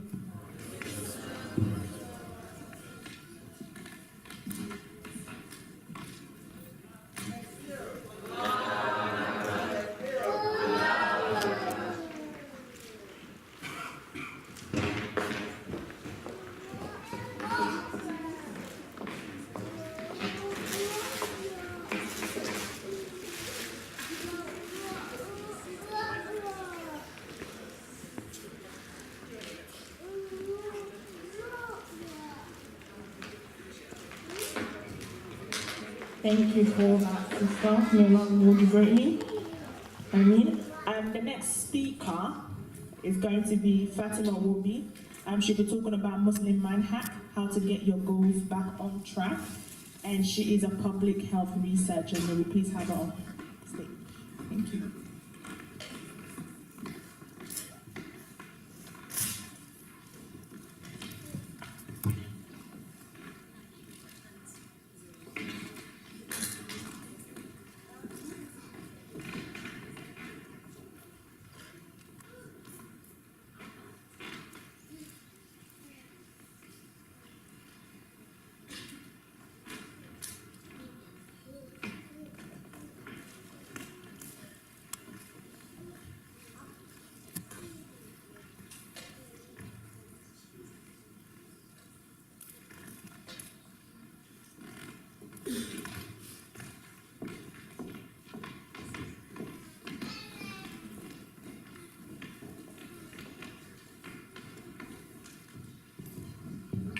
Okay, Assalamualaikum everyone. Apologies if I'm bending down and scrolling. I didn't realise it couldn't go up, so this is just to let you know. So as the sister was saying, I thought we could talk about the Muslim mind hack, so getting your goals back on track. Some simple, practical tips for all of us, inshallah. Just before we get going, life hacks. Why do we need them? Why do we need goals in the first place? And if a life hack is a good life hack, why are there so many life hacks around? So in terms of the answer to the first two, we're all at different stages in our lives. Some of us are students, some are mothers, some are carers for older relatives, younger relatives, some have children, some don't, some people are engaged, some people are married, some people are members of their community really helping out and trying to add value to their community. So everyone, as an individual and collectively as Muslims, we are people that need to achieve, inshallah. So, but why do we need to achieve? Why do we need to sort our lives out? Why do we need to find the hacks in our lives to make us the best achievers? That's not something that I am saying, but it's something that's mentioned as an instruction for the Ummah of the Prophet ﷺ. He didn't instruct his followers to dwell in, as the brother was saying earlier, he didn't instruct us to dwell in like mediocrity. So just, having a kind of attitude to life, or seeing so-and-so doing really well and saying, oh, mashallah, they're representing us in the Ummah, and for the rest of us to therefore then take a step back. Instead, he's instructed us to have ihsan. Allah has told us to strive and have ihsan. So in the Quran, we are told, فَاسْتَبِقُوا الْخَيْرَاتِ. So we should be striving, we are ordered to strive towards performing good deeds, okay? Another thing to remember as well, which Sister Saad also mentioned, is that life is a hustle for life, quite literally. Allah mentions in the Quran, لَقَدْ خَلَقْنَا الْإِنسَانَ فِي كَبَدٍ. Kabad is toil, kabad is hard work. We're in that constant state of struggle, so we're not meant to take this life easy. It's not meant to be easy. Easy, inshallah, is for Jannah, so we need to really get cracking and start working on our goals in this dunya, inshallah. And answer to the third point, if everyone has access to one life hack, why do we have so many? We're all different, we all have different working styles, we all prefer different methods, we're all different stages in our lives. So inshallah, different life hacks done by different people will help us in different ways. So I'm conscious of time, and what I've decided to do is just pick out potentially 7 things that we can all think about. I want us to be, again, really practical. From the beginning, everyone wants you to be practical. But inshallah, if you could bear with me, we could also be practical in this session too. The reason why I want to do the life hacks from a Muslim perspective is that there are so many successful people out there. So we've got people on the Forbes 100 list, we've got CEOs out there, but all of them, or sorry, not all of them, some of them, in their interviews, when people ask them, so how did you do it? How did you do really well? They mention the success, they mention their life hack tips, but you'll see sometimes, they'll still mention in the interviews that they have an emptiness. So they have the money, they have the power, they have the fame, but they still feel quite empty. And alhamdulillah, looking at it from a Muslim perspective, at least we know that there's an extra element to that. This dunya is not the end goal for our success, there's an extra element. And we know that's our spiritual connection with Allah subhanahu wa ta'ala and our akhirah. So sometimes dunya, or all the time for us, we know that dunya success is not alone. Alone cannot give you everything. Money cannot also buy everything. We have to have that spiritual connection. So like I said, we'll go through 7 things briefly. I'll try to keep track on time. And we'll see how we go, inshallah, to make this as practical as possible. So just as a starter, what have people been making notes on? Paper? You using paper for your notes? Your hand up? Or phones? Most people, okay, so everyone get their phones out, please. Wave your phones out, inshallah. You've got your phones, so I know who's making notes and who isn't. So if you're doing paper, wave your paper. If you're doing phones, wave your phone up, inshallah. So I can see a couple of phones. Okay, awesome. Why do I say get your phone out? If you're using that for your notes, that's probably the first place you'll reach. Now, also, go to the app that you usually use to draft your messages when you're trying to cut off with someone, or draft your messages where you're really annoyed, but you need to draft it first because they can't see typing in WhatsApp because it's too loud. You need to have that app open. Why do I recommend an app that you use often? We're attending this session here. There's no point of us making notes and writing them down if we're not going to read them again. What I'm telling you now is only going to be useful if you're going to open that app again. So you find that app for the sisters, find that app when you have to draft that, brother, it's not going to work out message. You have to keep that one, keep that message. You're drafting it, you're writing, brothers. I don't know what you write in the notes section, but inshallah, get out the right outfit, inshallah. And use that right now for your notes. Inshallah, you'll be heading back to that. Okay, so the first thing I'll ask you to do is pick 2 things that you want to achieve. I don't say it in life, just 2 things you want to achieve. One of them make it really small, and one of them make it maybe like a legacy goal. So something really small could be, it doesn't have to be religious, it doesn't have to be quote-unquote Islamic, even though our lives are by definition Islam anyway. It can be, I want to wake up and actually have breakfast because every day I go to work and I'm starving and I end up having too many coffees and it's not good for me. It can be really simple. Okay, so think of a goal that you've always wanted to do that you haven't quite started just yet. It can be anything. You can say it's trivial, but like I said, no goal is trivial, and we'll go on to that. And then secondly, pick a legacy goal, something that you want to do long term. Okay, so as everyone, most people, put your hands up just so I know if you've got some ideas as to some goals. Got some goals? Okay, good. So if you turn to the person next to you, I just want you for 30 seconds, just tell them that goal. You don't have to include the names, it doesn't have to be something important, but just talk amongst yourselves for the next 20 seconds, just to tell them the trivial goal and the main goal.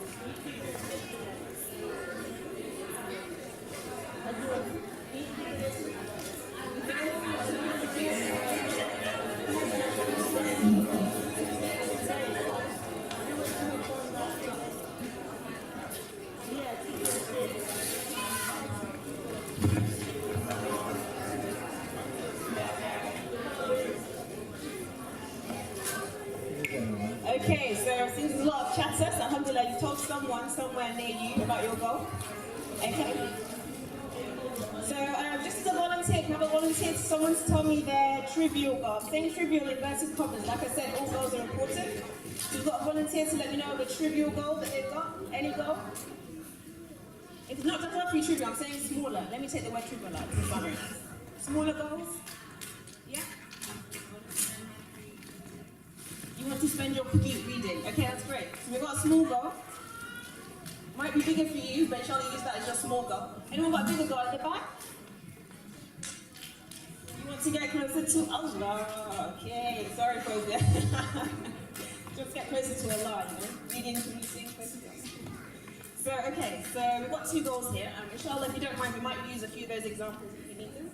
And now I'll go on to the 7 steps that we should do, what we could use for our goals. The first thing we need to do is actually stop. And stop and realize, okay? Realize, number 1, for your note section in your phones, number 1, realize your God-given inner strength. Realize your God-given inner strength. What do I mean by that?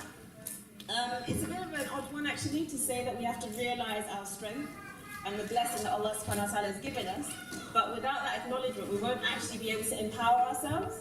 And where has this come from? How do we know that we're all able and capable of getting closer to Allah, reading on our commute consistently, inshallah, for the rest of your working life? How do we know that we're capable? Because Allah has also said in the Quran, وَلَقَدْ خَلَقْنَا الْإِنسَانَ فِي أَحْسَنِ تَقْوِيمٍ. He's created us in the best form. That's from Allah. So who are we now to start doubting ourselves and saying, oh, so-and-so is doing great, oh, so-and-so is doing her YouTube video, she's really putting the black Muslim image out there, or this brother, mashallah, he's out there with the Times magazine and he's representing Islam. No, that's for everyone. Everyone in this room, Allah is talking to everyone, and He says, laqad, like indeed, we all have that inner strength. So the first thing to remember is to realize your inner strength.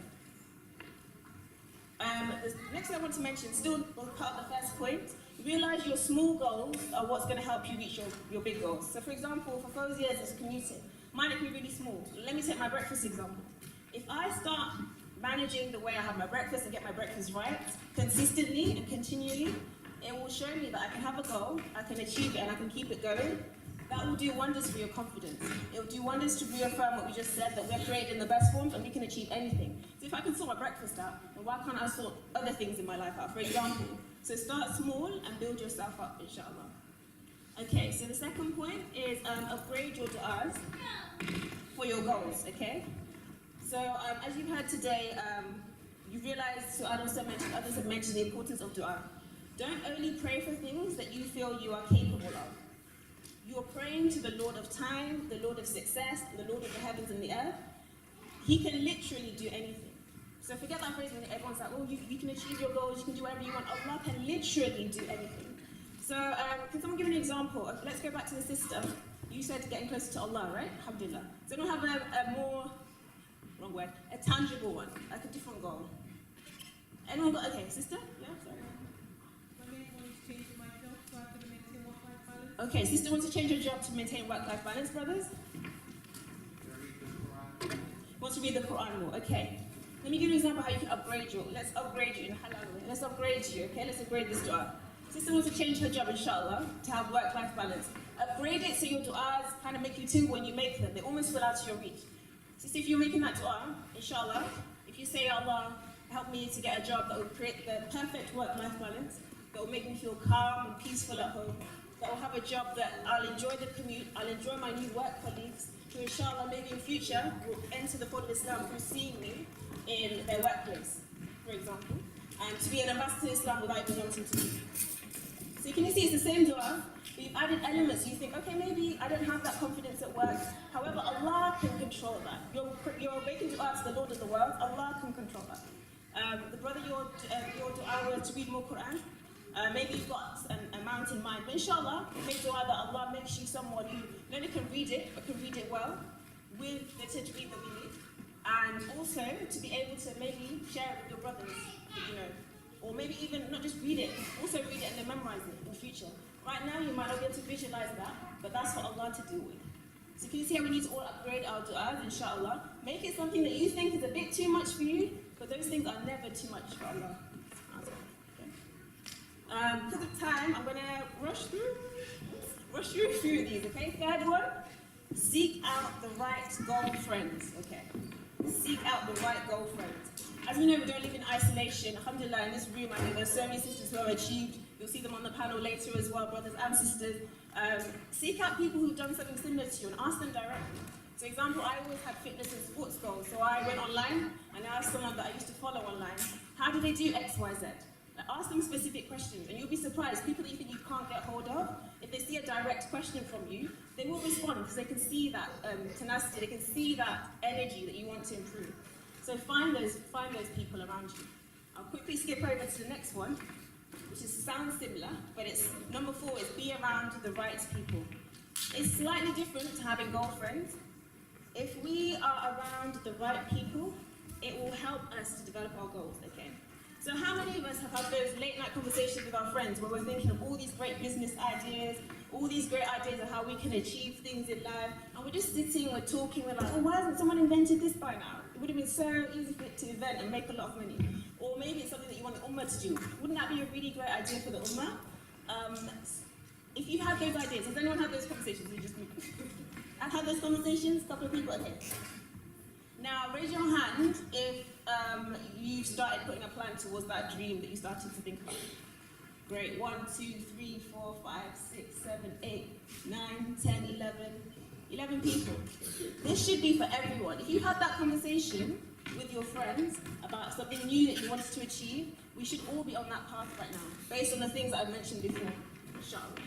And what can help us is to associate ourselves, or surround ourselves, with people who I say category C friends, it's just a label, but category C friends, rather than category B friends who are dreamers, so they're the ones who help you with your ideas, and you can think of all these things together. Category C friends are the ones that get things done. So if you have the business idea, and I'm sitting with a group of sisters, and we've been to an event, and we're coming home, and we think of all these great ideas of how Ummah can develop, or just little silly other business ideas, for example. Category C friends, maybe you'll pop into someone's business and just ask them, how did you start off? What's your story? That's your action. That's your category C friend. So you've got your category B friends who are amazing, but they inspire. You need category C friends that have actually started to get the work done or have done it, and you just go and find them. This is your task with any of your goals. Find that person who has started to read more Quran. Find the sister or the brother who has achieved work-life balance and how difficult were they in their task. Find someone who is, you see them reading, maybe you see them on the commute reading, it inspired you to read. So ask them, how long have you been doing that? Did you pick it up and put the book down? So you've got that one as well, so I see my time card. So inshallah, find those category C friends, call them whatever, category X if it sounds better for you, but find those friends who've already been there. Number 5, don't be put off by other people's lack of drive. So you've had these conversations, you've had your conversations about your goals. but you are surrounded by people who put a spin of negativity on it. They're like, oh, that's too big, that's really expensive, who's going to get on board with that? That's already been done, hasn't it?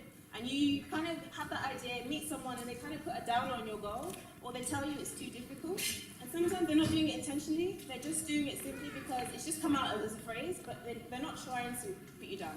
Others are clearly haters for your goals, I'm sorry, they are. But some people are simply, don't have your drive, and don't let them put a downer on it. So number 5, I say, is don't be put off by other people's lack of drive. Number 6, I've got 3 minutes left. So number 6 is you will fail. What do I mean by you will fail? As with anything you start, so you've got all these amazing goals that we've had. As with anything, you are not going to achieve it perfectly first time. So put in your mind right now, this goal, the brother's goal about reading Quran, the sister's goal about work-life balance and reading and commuting, you're going to fail. And that's not a bad thing. People look at you like, it's not a bad thing. But what I mean about failure, what is important to understand is as you're going through your journey, you will have glitches, but what we know about, and they talk about this in non-Muslim kind of life coaching skills, but what we have the added element of is knowing that there's something out there that's always going to try and put you down. Does anyone know what I'm trying to refer to? Shaitan will always try to put you down. So remember, if you know you will fail, you need to know what to do, how to deal with that moment. So have 2 people, you've got 2 people with the same goal, and they're doing really well with their goal. Think of your goal in your head. You do really well with your goal, and then you hit day 11 of your goal. So sister is reading and commuting, hit day 11 of their goal, and unfortunately she forgets her book. It's a bit of a trip up. So she forgets the book on one commute. So she's been really reading and going ahead. Unfortunately she forgets it. Alhamdulillah, she trips, but she carries on. Gets to day 21, and this is where the failure happens. The failure, right? So maybe she no longer has, maybe she has to now start driving to work instead of reading on the train. That's a significant shift in what she wanted to do on her commute. She had a book, she had a target, she wanted to finish this book on this time, she had 30 minutes to get there, but now she has to drive, work's changed, she lives in a different location. The point is, what does she do at that point? No, you don't lift up your book, I know you probably would, but what do you do at that point? If he's shaitan coming to you, he's probably thinking, you're being told, oh, okay, well, alhamdulillah, at least I got to read 21 days worth. I've achieved a bit of my goal, so alhamdulillah, and you stop there. But that is also a whisper of shaitan, trying to trick you into thinking you've achieved enough. He'll always try to put you on a level where you think you've achieved enough. What you can do is think about these 2 things. I know my time's running out. So these 2 things, when you hit a difficult part in your goal journey, just remember, this is from Allah as well. He's testing you to see what you're going to do with this goal journey. Are you going to give up? 1, try to think of why you ended up in that situation anyway, in case there were things you could change. So for example, this happened to me personally. I had a really good Quran teacher. I got on well with her. She knew my style. She knew my work routine. She fit around my structure. So my first glitch, so this is Fozia forgetting her book. My first glitch was I overslept one time and I didn't wake up for one of our sessions. So that was, I kind of dropped a bit, but it was okay. I carried on. And then the next glitch, she moved to Qatar. I used to go to her house in the morning, she moved, and she knew my whole routine. So what did I have to think about? So for me, in that situation, the first thing I had to think about was what can I learn from this? First I learned that I was relying on one person for too long. I should have had a little outlet, or maybe I should have done something with other sisters for a little bit, but I was relying on one person. And the second thing I should have thought about at the point of failure is what can I do in the interim, in the middle, as I go back to trying to get my goal on track. So I thought, hang on, she's been teaching me for 6 months. It's not that I haven't learned anything for 6 months. Let me make my new interim goal that I will revise what I've learned with other people until I find a new teacher. So you evolve your goals until you get back to your main goal. So just knowing that, inshallah, in every situation you will fail, but what do you do when that failure happens? You think of what you need to learn from this so it doesn't happen again, and you also think of what you can learn from this, and what can you do in the period of time that you are looking back towards your goal, what can you do to carry on achieving? And the final thing, because I'm out of time, is keep on trying. Like I said at the beginning, we've been created in toil. Life is not easy. You will laugh and cry, you will have good times and bad times, but you have to keep going at your goal. I use the cake example because I can't bake. But I can never say, oh, my goal is to become a baker and have my dua, my upgraded dua, if I only try to bake once every 3 years. And I still can't bake. Of course I won't be able to bake. I need to start baking now, bake regularly. Sometimes I have a fluke day when it will turn out excellent. Sometimes it will be rubbish, it will be burnt. Sometimes my friends will really disturb me and say that never bake again, that might put me off completely. You have to keep going, and keeping going is your ikhlas, your sincerity, and keeping going is also yourself on the path to excellence. My phone's going as well, don't worry about it. So just to round it off, as I'm out of time, why do I do this personally? I had a few live coaching sessions at the end of last year, I think, or maybe it was last year. And it's basically this concept of how you need to raise other people up. If you want to make the Ummah great again, you have to not just think of yourself, you have to think of how we raise each other up. And as a black community, as black Muslims maybe in this room, but as communities in general, we want to pull people down. So we see someone doing well, but instead of, as black people, in Britain anyway, we don't tend to support each other. So you start thinking of goals you can help other people with that are not relevant to yourself. Have a goal that has no benefit to yourself whatsoever, and that will really test your sincerity. So if you're giving your sister a lift to work, but it's not even on your way, so you have to wake up even earlier to help her get to work, for example.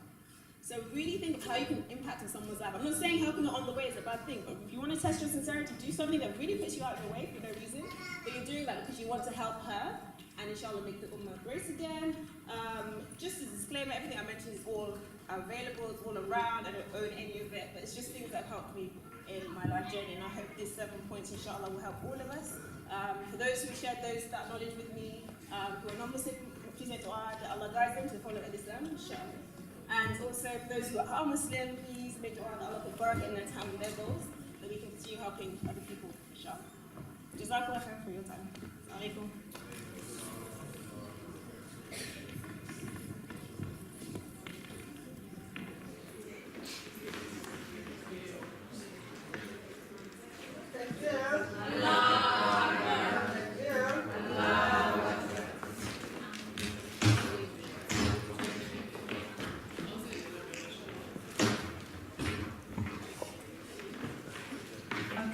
Alright, Jazakallah khair for that. So that may Allah reward you greatly. Ameen.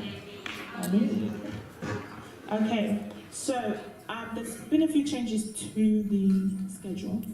So what we're going to do now is we're going to have a 20-minute lunch, just to, refresh our system, inshallah. And then what will happen after that is we will have, okay, I know most of you probably came for this person, but kind of to break it to you guys. Fortunately, Nafisa can't make it today. Don't cry, it's okay. No, so what will happen is, but we do have another great speaker that will be coming up after her, inshallah, Yinka Adebayo, and they will still be talking about the same thing for you, so don't worry. We have that sorted. Okay, inshallah. Okay, can we have Sister Yinka Adebayo on the stage, please? And then we'll have lunch after, inshallah. And what also, just to quickly mention, we're going to have a panel later on. So when the panel discussion is going on, we need the parents to go downstairs to the reception. So the panel discussion will be only for the youth. Okay? Awesome. We have something for you guys, so don't worry.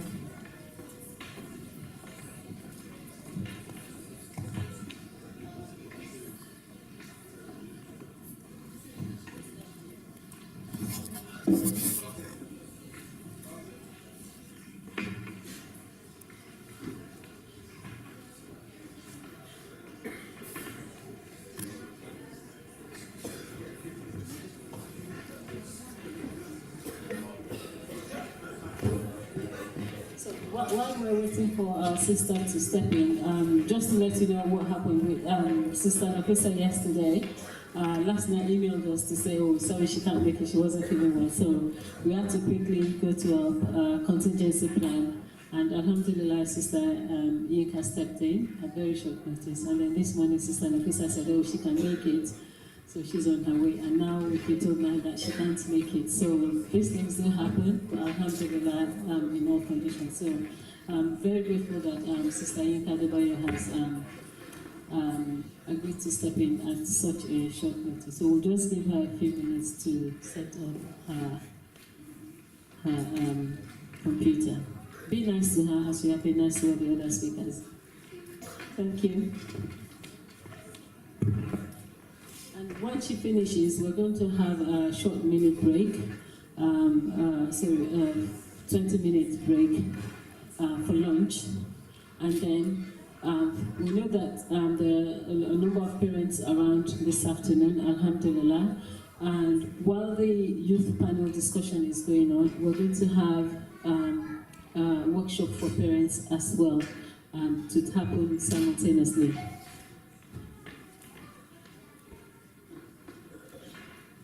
Okay. So there will be a workshop for parents as well, so that you have something. We had to quickly put that together, but inshallah it will be useful as well. Okay, thank you.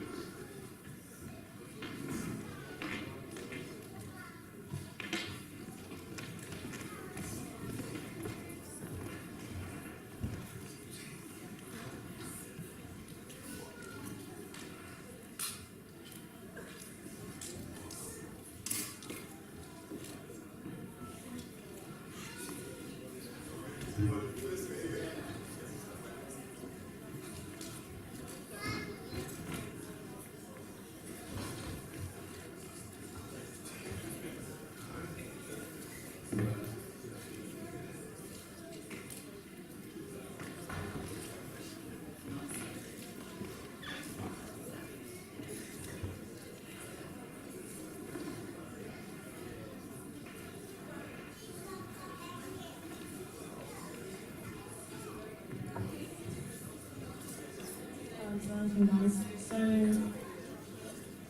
just to have like a bit of interactive session while this is all going on.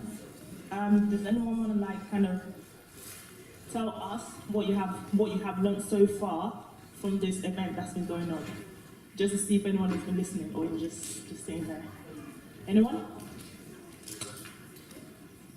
Let us know what you've learned so far from everything that you have that's gone on. Anybody? Yes? Are you listening? Do you want? Yeah. Thank you.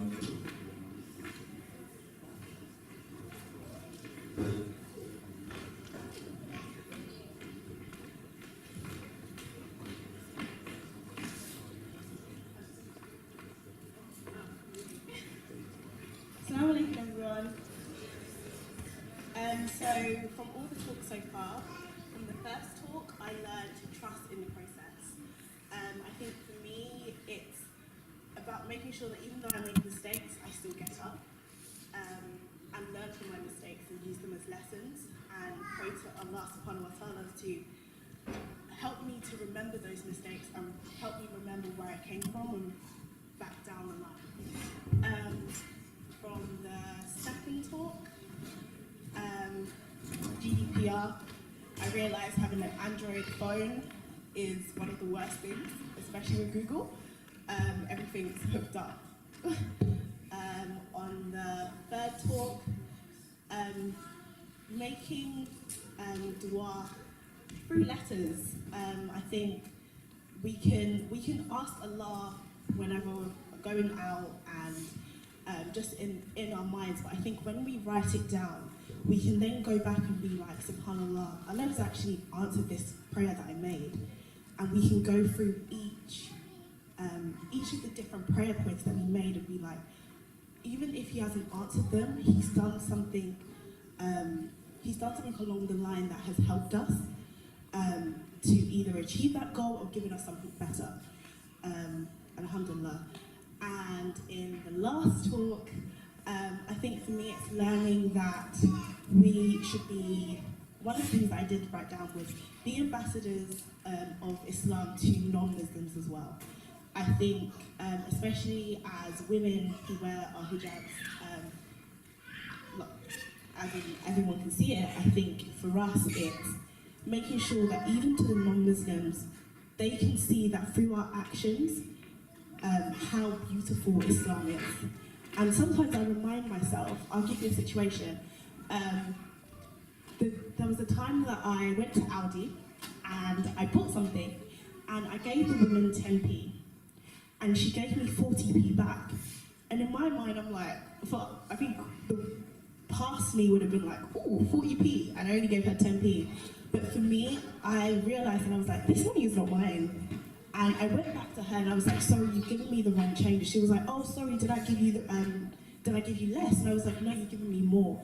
And she was so shocked at the fact that I had actually gone back to her and given her the money. And I think small things like that, showing that Islam is beautiful in that sense, and that we're more than what they show on the media. And I think for me, that I held on to that. Even little things, I don't know if we could go to, I don't want to turn this into a talk, sorry. I was just reflecting as I was hearing each of the talks. But little things, we can go to a shop and they can give us something extra. Turning back and being like, actually, sorry, you've given me the wrong thing, or you've given me something extra. And their reaction and knowing that, oh my goodness, this person is actually so truthful, or this person's so honest. So that was the main thing. But yeah, thank you.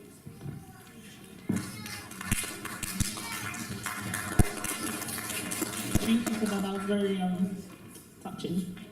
Now, does anyone from the brother side, do you guys have anything you want to share that you've learned so far since we started today? If you guys have been listening. Anyone? No?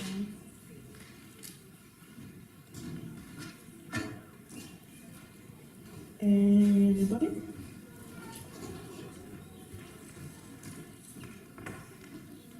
Does that mean you guys were not listening, or are you being shy, or which one? You're reflecting. Come and reflect on the stage. Come. Bismillah. Okay, so, sorry, what's your name? Taslim. Okay, so Brother Taslim said that he's going to come up on stage and basically just tell us exactly what he's learned so far. Thank you. Bismillah.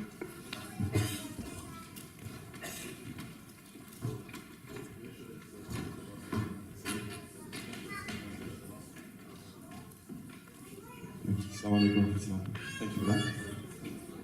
I'm going to be speaking later on anyway, so what I would like to reflect on is the talk from, I think it was Suad, it wasn't Suad, it was Fatima Wob.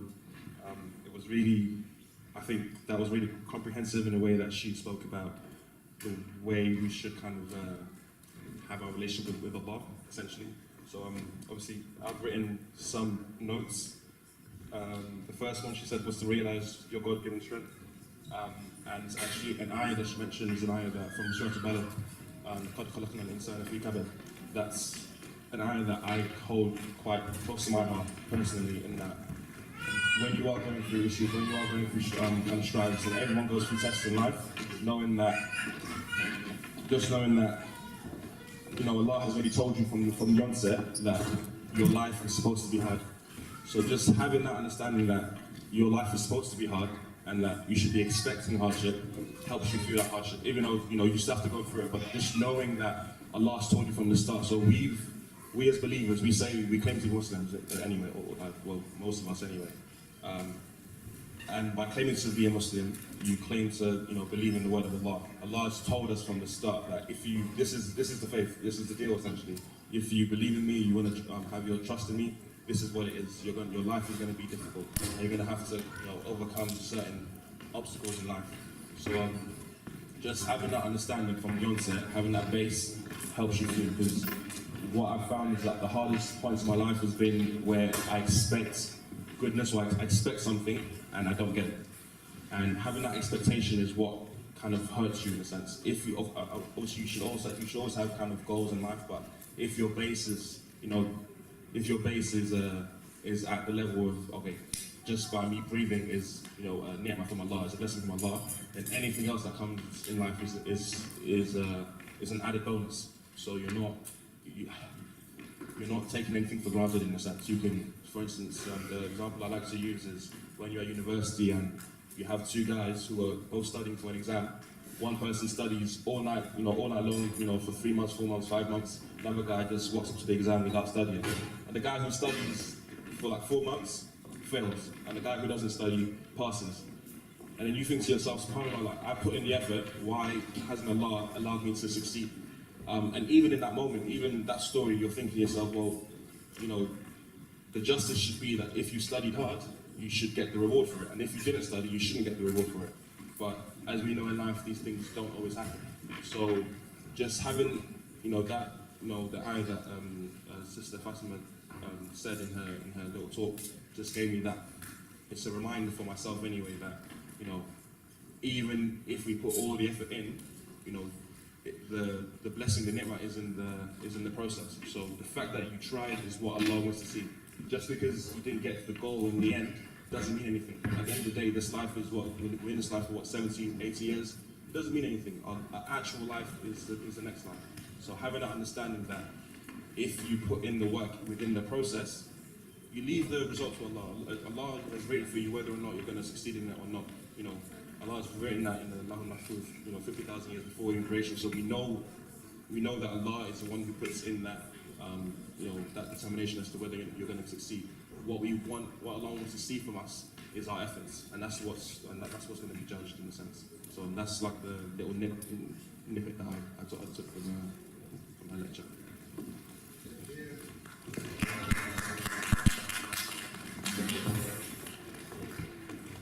Okay. Right. So, yeah. Okay. So what we're gonna do now, guys, we're gonna have lunch. We decided to up it from 20 minutes to 30 minutes because we know football time. We know it's okay. So 30 minutes lunch, and then we're gonna come back and we're gonna start off with Sister Adeyinka Adebayo, inshallah. Okay.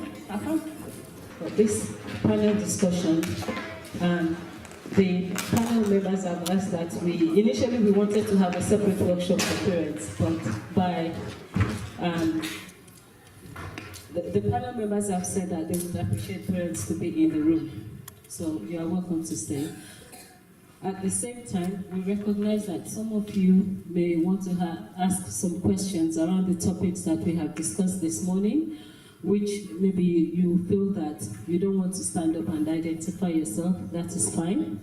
We have pens and papers. There should be some pens in the pack that you have. We have pens and papers coming around if you want to write your questions there, anonymized, and that's fine as well. But we just want to take this opportunity to give you that opportunity to ask whatever questions that you have in a safe way.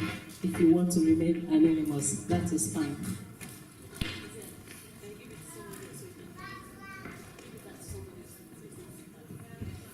So at this point, I'm going to call on our panel members to come over here.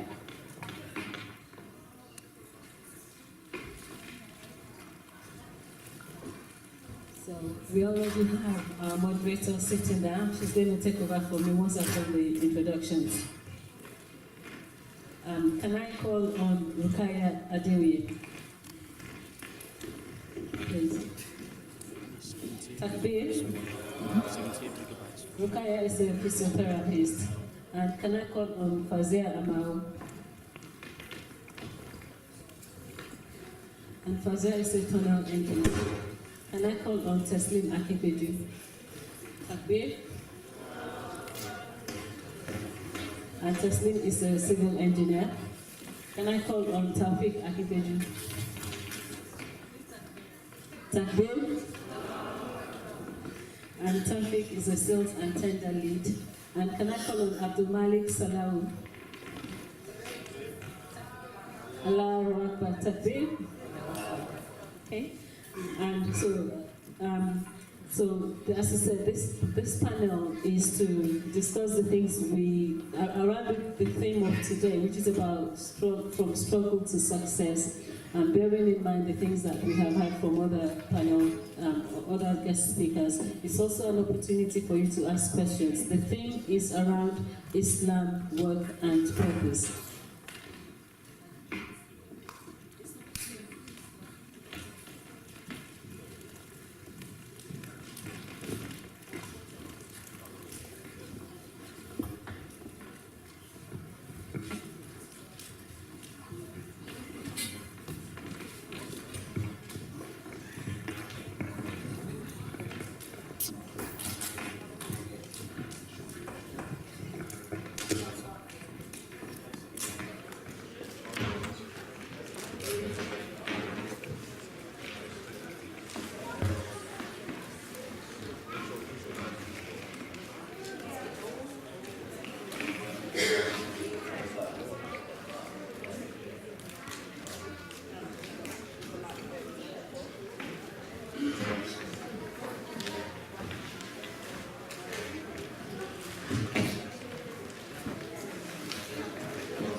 I hope everyone has been enjoying the event so far.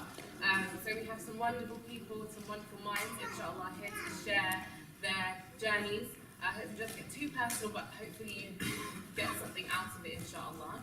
So we're going to first just start off with a general introduction. They're going to say, inshallah, if they can, their names, what they do, and what they study at university, inshallah. Assalamu alaikum. My name is Rukaya. I am a physiotherapist. I studied physiotherapy at university. I've been working for 5 years now, just under 5 years now, as a physiotherapist within the NHS, but within different specialities. I'm not yet specialising, but I'm still rotating within specialities, and that's a decision.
Assalamu alaikum.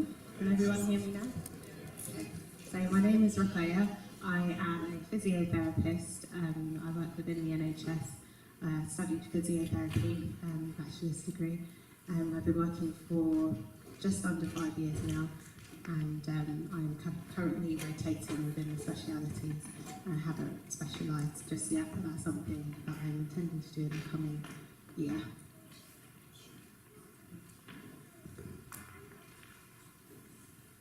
Assalamu alaikum. My name is Fazia. I am a tunnel engineer. I studied civil and structural engineering at university. Graduated in 2016, so I've been in the role for coming up to about 2 years now.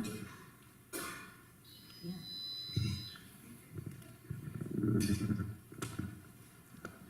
Assalamu alaikum. My name's Abdul Malik. I work as a pharmacist, but right now I'm in a weird kind of transition period from like a junior pharmacist to a qualified one, but I'll explain later. I studied pharmacy, obviously, and I've been working for 1 year, so we're just coming up to now. Assalamu alaikum wa rahmatullahi wa barakatuh. My name is Taufik. I studied philosophy, logic and scientific method at the London School of Economics. That has nothing to do with what I do on a day-to-day basis. I just probably describe myself as a mercenary. I don't have a defined career path. But at the moment, I am on the graduate scheme at Shell. My first rotation is in the sales role. I'm hoping to do a business development role next. Long term, I'm interested in kind of project management sort of jobs or kind of business development sort of jobs. Assalamu alaikum warahmatullahi wabarakatuh. My name is Tasneem. I currently work as a civil engineer with Scatstel. I'm currently working on HS2. I also studied civil engineering at university and I've been working for the past 2 years. Okay, so now we're going to kind of break that down in terms of the process that it took you guys to get there, inshallah. So why did you choose university? Why did you choose apprenticeship? And also, what kind of influenced your decision? So there's 3 P's. Was it parents, peers, or passion? So if the question is why did I choose university, growing up I didn't actually know there was a choice. It was just secondary school, college, university, and then your choice is whether or not you do a master's or PhD. Like it's not, there really isn't a choice in the matter, because for most of us, most of our parents came here for the, for the reason of education, for the reason of, getting us a better life. So I wouldn't really say, I would say so it is parents, because they kind of, for lack of a better term, indoctrinate you into that kind of mindset that, not uni mindset, but that you need to excel, you need to push yourself and do better. And university was, avenue you could do that. So I would say it was parents, but they, the good thing about it is that they nurtured you towards it. It wasn't something that I never felt as if I was being forced to go with something that, as I say, I didn't really have a passion. That's potentially the reason why I didn't really feel forced, because it was either sit at home like a bum or you should go to university. So due to a lack of passion, that always helps out. I guess to add to that, we have the same parents. From the perspective of how did I decide what I wanted to study, that was less influence of parents. In fact, they gave us quite a lot of freedom in choosing what we were going to go ahead to study. So mine was more based off of passion. I studied government and politics at A-level, and I excelled in it, and I was quite good at it. So I had actually applied for a combination of courses, so a specific course that's done at a few universities, politics, philosophy, and economics. I didn't actually get into any of the universities that actually did that combination. So the one university I got in that was still good was LSE, and they did philosophy and economics. So long story, which I'll probably go into later on, is that I failed my first year of university because the economics content is really just maths. And I did okay at maths. I got an A-level, but I wasn't a star at maths. So that kind of hampered my ability to succeed in my first year. So after reflection, I dropped economics and went kind of specialised in philosophy, but did quite a few outside options in other departments like management. So yeah, I'll go deeper into the story later on. For me, kind of while I was really young, I literally really believed I was going to be like a goalkeeper, like a professional goalkeeper. So I got and the coaches that I used to get coached on or whatever, that really kind of gassed my head to make me think that was going to happen. But unfortunately, it didn't happen because I didn't grow up, so I was too small. So I guess I kind of didn't have any kind of real idea of what I wanted to do at all. I was like okay at school, so I knew that if I was to kind of do exams and all of that, I could probably be okay, but I didn't really have like a driving force of what I wanted to do. But what I did have was kind of older sisters and mum who all went down to kind of either like maths or healthcare route. So I guess I was kind of, nobody ever said you had to do that, but it was kind of like the unwritten rule that that's what you was going to do. You was going to do A-levels and go and do something where a course in uni where there was going to literally be a job in that degree after it. And that's kind of what I did. So I just kind of chose what I was going to do that kind of fit in that kind of whole. Whenever I did kind of suggest other things, this is how I know that I was forced, even though I didn't know I was being forced. But because when I said I wanted to do something, I said I wanted to do history. My mum laughed. I said I wanted to do law. She said, "There's no Jones laugh." So No, I was always gonna do where I ended up.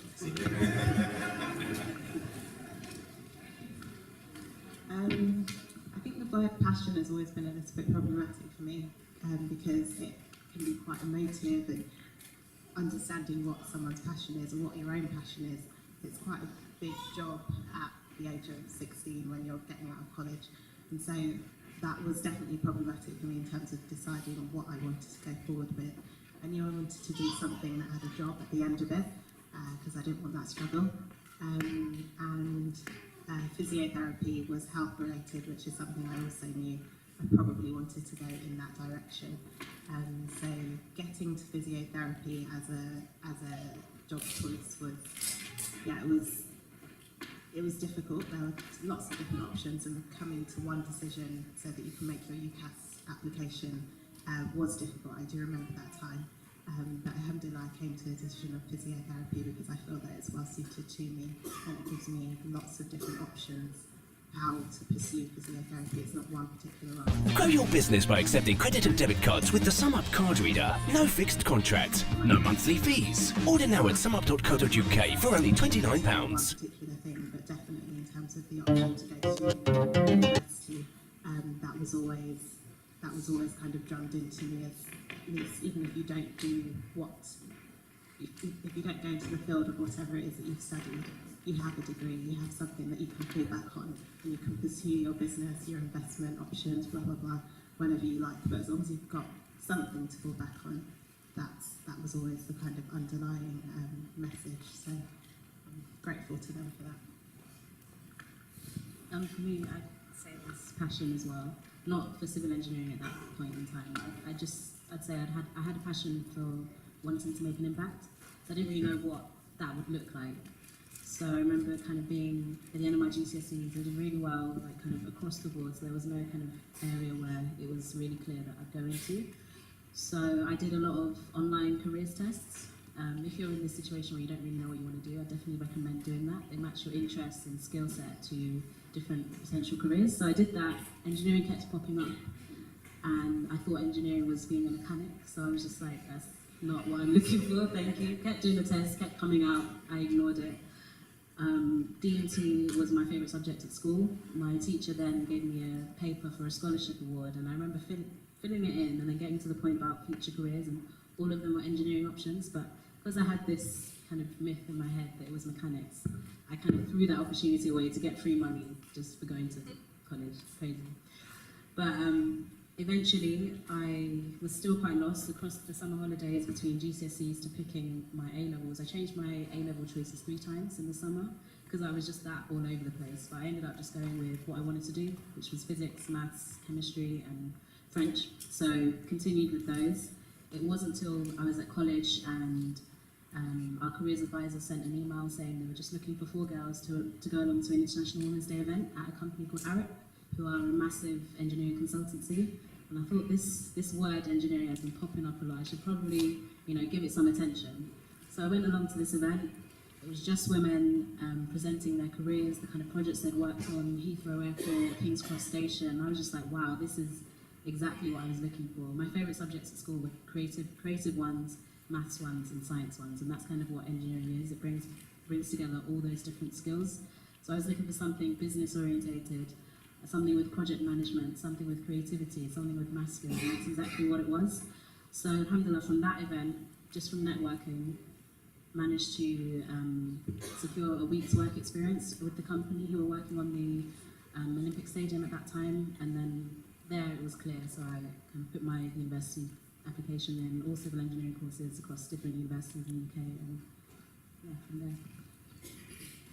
Okay, I think one of the things that we touched on was the idea of parents, and I don't know if anybody else experienced it, but in terms of having these conversations with your parents about what you want to go into. Obviously everyone here is doing amazing things, we have doctors, engineers, physiotherapists, but for the more difficult job roles that parents might not look kindly upon, how do you suggest that they go around having those discussions? What kind of preparation should they do? How should they present themselves in a serious manner, basically? If you have any advice about that.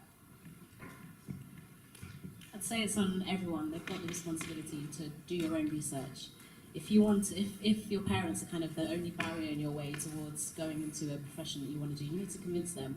Go look at potential salaries, go look at potential projects you can work on, go look at famous people that have done it. Just do your research into the profession and the potential for career progression as well. If it is that your parents are just worried about the salary coming in, have your stats ready. It's all the information is out there. In this day and age, we have no excuse. Information is at our fingertips, literally. And it's never hard to kind of find good examples, good case studies that you can kind of win them over with. It's a bit difficult for me because my kind of role was quite a straightforward one and my parents were happy with it. But I can advise from maybe some of my siblings who've gone into slightly different roles. Like Fazia said, take responsibility. Something that was quite helpful was finding other people who have done that role within your community, maybe even outside of your community, and let your parents speak with those people, let your parents ask them, quiz them. Your parents are looking for the best for you. That's what they do. That's what they do 24/7. So if they're grilling you and they're making you feel as though they're making things difficult, it's because they're trying to get you to understand what you're doing, the decisions that you're making, the implications that those decisions will have in the future for you and your family. So definitely take it as seriously as they are and come correct. This kind of just following on from what the two sisters said, that I think with parents, one of the most important things is that you have to make sure that you speak their language. So you know when you bring something that your parents don't want, they're going to ask you certain questions and they're going to kind of dismiss it straight away, but then there's ways around it. So if you kind of bring the kind of facts, as was said before, like what they would want to hear, the job rates, the salaries, a clear plan, because a lot of the time parents find it easy to kind of poo-poo what you're trying to do because they'll dismiss it as you not being serious. But if you can show seriousness, then a lot of the times you'll find that while parents might put up a barrier, they're not going to stand by that barrier to the death, so it's not actually going to end up being like that. A lot of the times you see our parents as kind of like the final boss, the final challenge, and you can't get past it. But a lot of the time, it kind of, you can look at it as like a test. If you can kind of prove it to them, then kind of what's stopping you, because the world is going to give you tests. So if your parents are a test that you can't beat, then maybe you don't have the kind of live and drive that you think you thought you did. Just to add to what's been said, it's important to start with the assumption that your parents are rational, because a lot of us, when we're younger, we kind of create these villain stories in our heads. Our parents hate us, parents don't understand, they're from the bush, they're from the Stone Age. Kind of drop all of those presumptions that you have, and actually go in with the mindset that actually, if you put a convincing and coherent enough argument together, when I say argument, I don't mean like a fight, I mean actually, this is the premise one, premise two, and this is the conclusion. Stuff that they can't, basically, you can't argue with facts. So as was mentioned, you need to come prepared, come with your plan A, come with your plan B, come with your plan C. So when they ask you, even if they're satisfied with everything you said, and if they just drop it, kind of throw in the spanner and say, how about if this doesn't work? You have to show them that you've thought about these things. So yeah, that's what I would say. Yeah, I think all the panelists have really answered the question in detail. And what I'd like just to stress, and I think everyone has said, is that your parents want the best for you. So there's the stereotype is that, all right, if you're not studying engineering, law, or medicine, parents won't accept it. Your parents don't want you to study that. What they want for you is to have a good kind of life after. So that's why they attribute these fields to success. So as long as you can convince them that what it is you want to study or what it is you want to do, you can succeed in that, and you're going to be comfortable after in terms of working and being in the real world. Then inshallah they'll come around. As everyone has said, the main issue is that at that time when we're making that decision, a lot of us aren't seen as being responsible or being adults. So when you come to them and say you want to do this or you do that, they're thinking this girl, this boy is just a little kid. They don't really know what's going on. You need to show maturity from a young age, so that when you do come to tell them that, oh, I'm going to do this, I'm going to do that, they have that confidence that yes, my daughter, my son is a rational human being, and they've thought about this, and as everyone said, you need to come correct. So at the end of the day, regardless of anything, if you don't come correct, if you seem unserious, then you're going to get results that are not serious. So just to add a little bit on that, he raises a very good point about you need your parents not seeing you as adults, and this is an address to the parents, most especially, and that's in Islam, there isn't this kind of age that we have in the West of teenagehood. It's really that you're a child and you reach puberty and you become an adult. That child needs to be given responsibilities from a young age, whether that means you give them their pocket money so that they're in charge of their own lunch money for the month. How they spend it is up to them, in the sense of you're giving them that responsibility from a young age. You're giving them chores to do where they know that this is their arena. This is what is their sphere of kind of responsibility. And it's important you afford your kids this responsibility from young, so that you can actually see and you can actually use these as tests to kind of gauge their maturity. That way, when they come to you with important kind of decisions that they've made, you actually know that actually this child has a track record of fulfilling and living up to their responsibilities. Perhaps this decision that they're making is coming from an informed place. But if you've babied your kid up until the point of kind of late teenagehood and 16 and 17, and you've treated them like a baby up until this point, you're not giving yourself enough time to view this child of yours, who actually is an adult from an Islamic perspective, as somebody who's capable of making decisions. So it's quite important that, just so that you're caught up as parents, you give them enough, you give yourself enough time to view your kids as functional adults.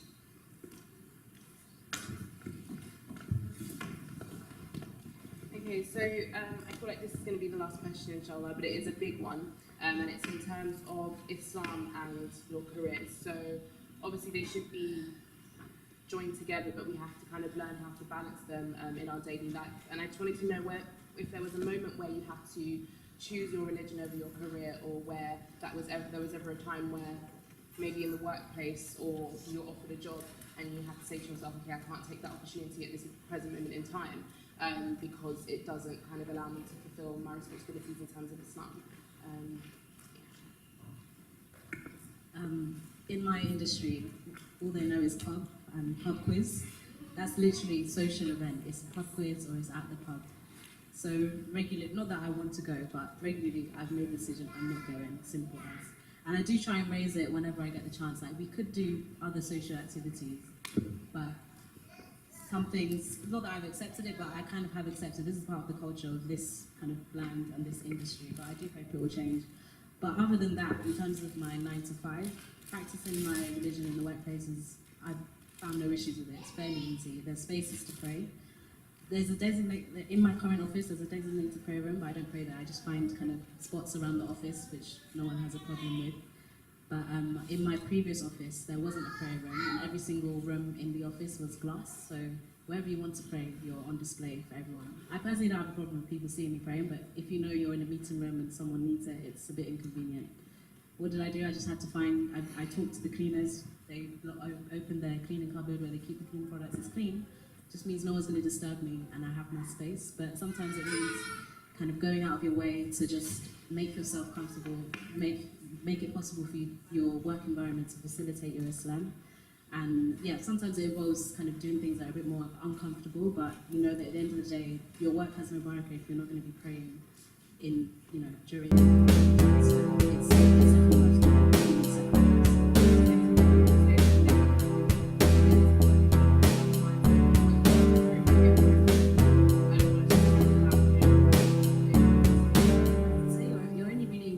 so it's it's yourself that's going to miss out on the barakah of praying.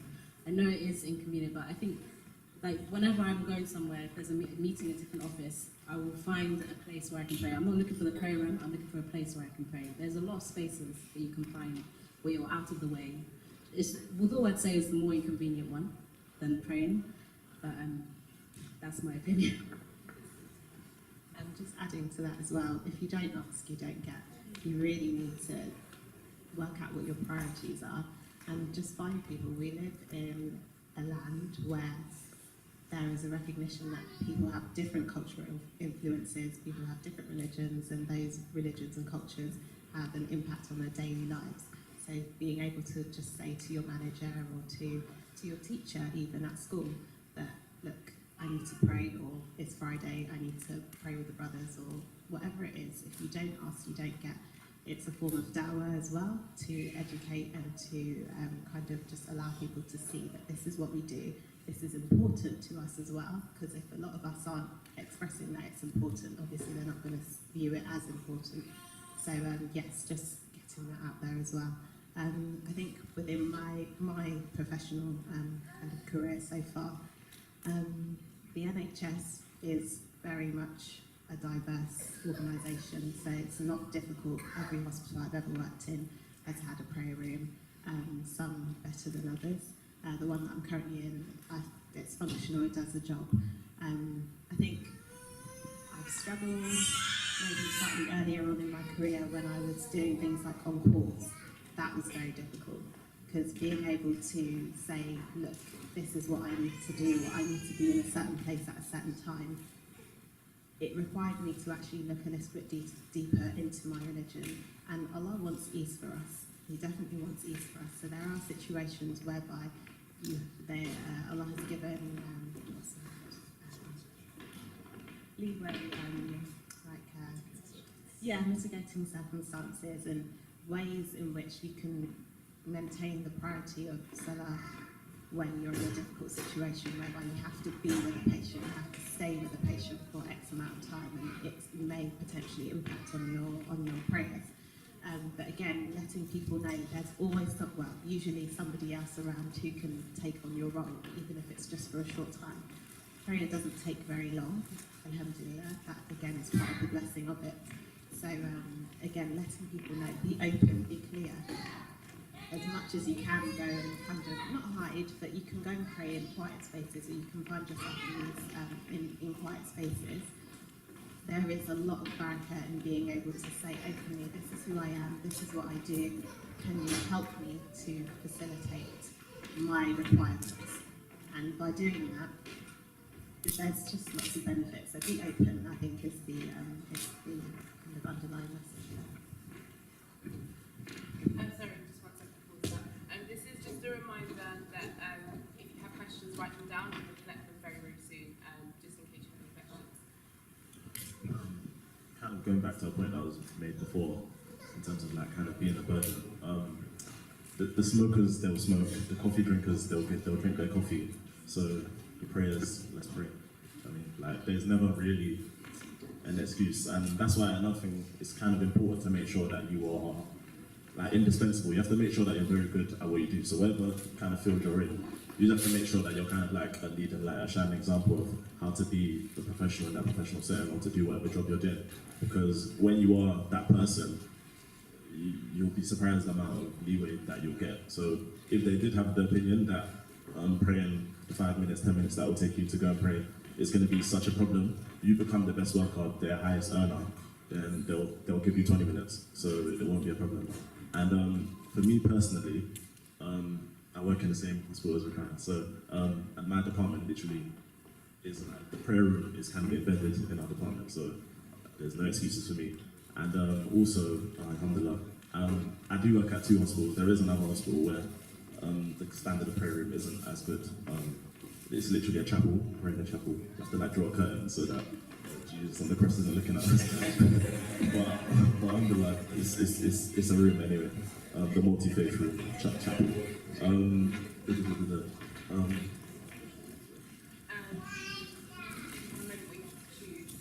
Okay, yeah. So for me, working in the NHS, it's not a job where you have to kind of be in a certain place at a certain time. What I will kind of say is for a kind of different sector of pharmacy. So if I was to have gone down the community pharmacy route and I was a community pharmacist, one of the rules is that a lot of the time is that literally, if you are what's called a responsible pharmacist, you literally cannot leave the premises. And a lot of the time, the way the premises is set up, there will literally not be a room you can pray in.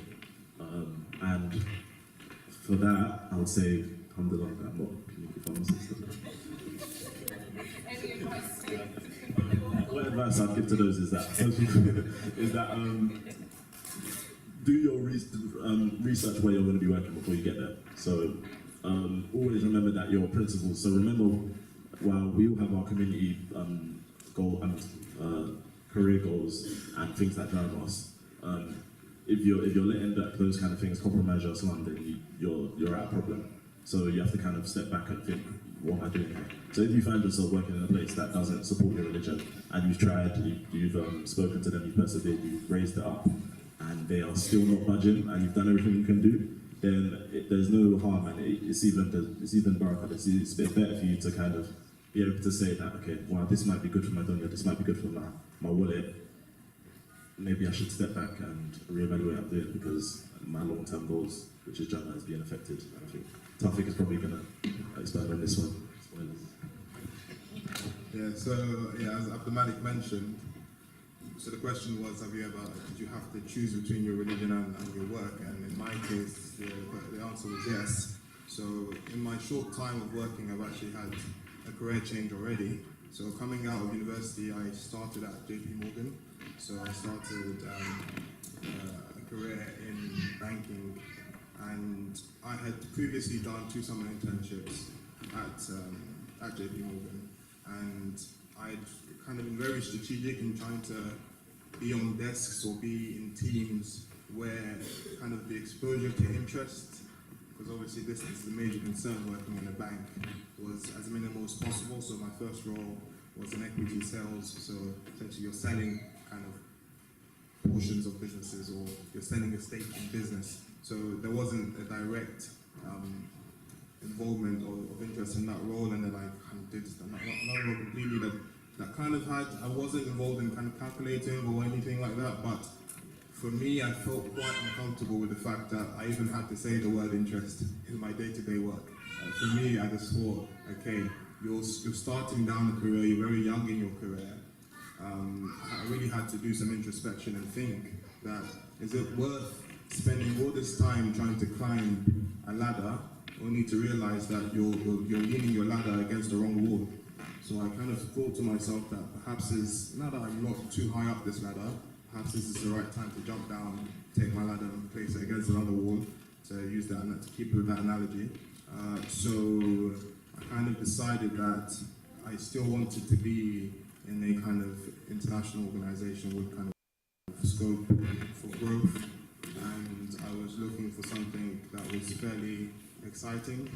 And I guess, as most people know, the world is going through a lot of changes with regards to kind of global warming, and a lot more kind of government regulation with regards to emission standards. So the world is going through an energy transition of sorts. So I kind of decided that it would be interesting to align a career, or to have a career where that was going to be kind of like a major good or a major output that I could contribute in this kind of world of having more cleaner and sustainable energy to help with development of the world. So yeah, that was the jump.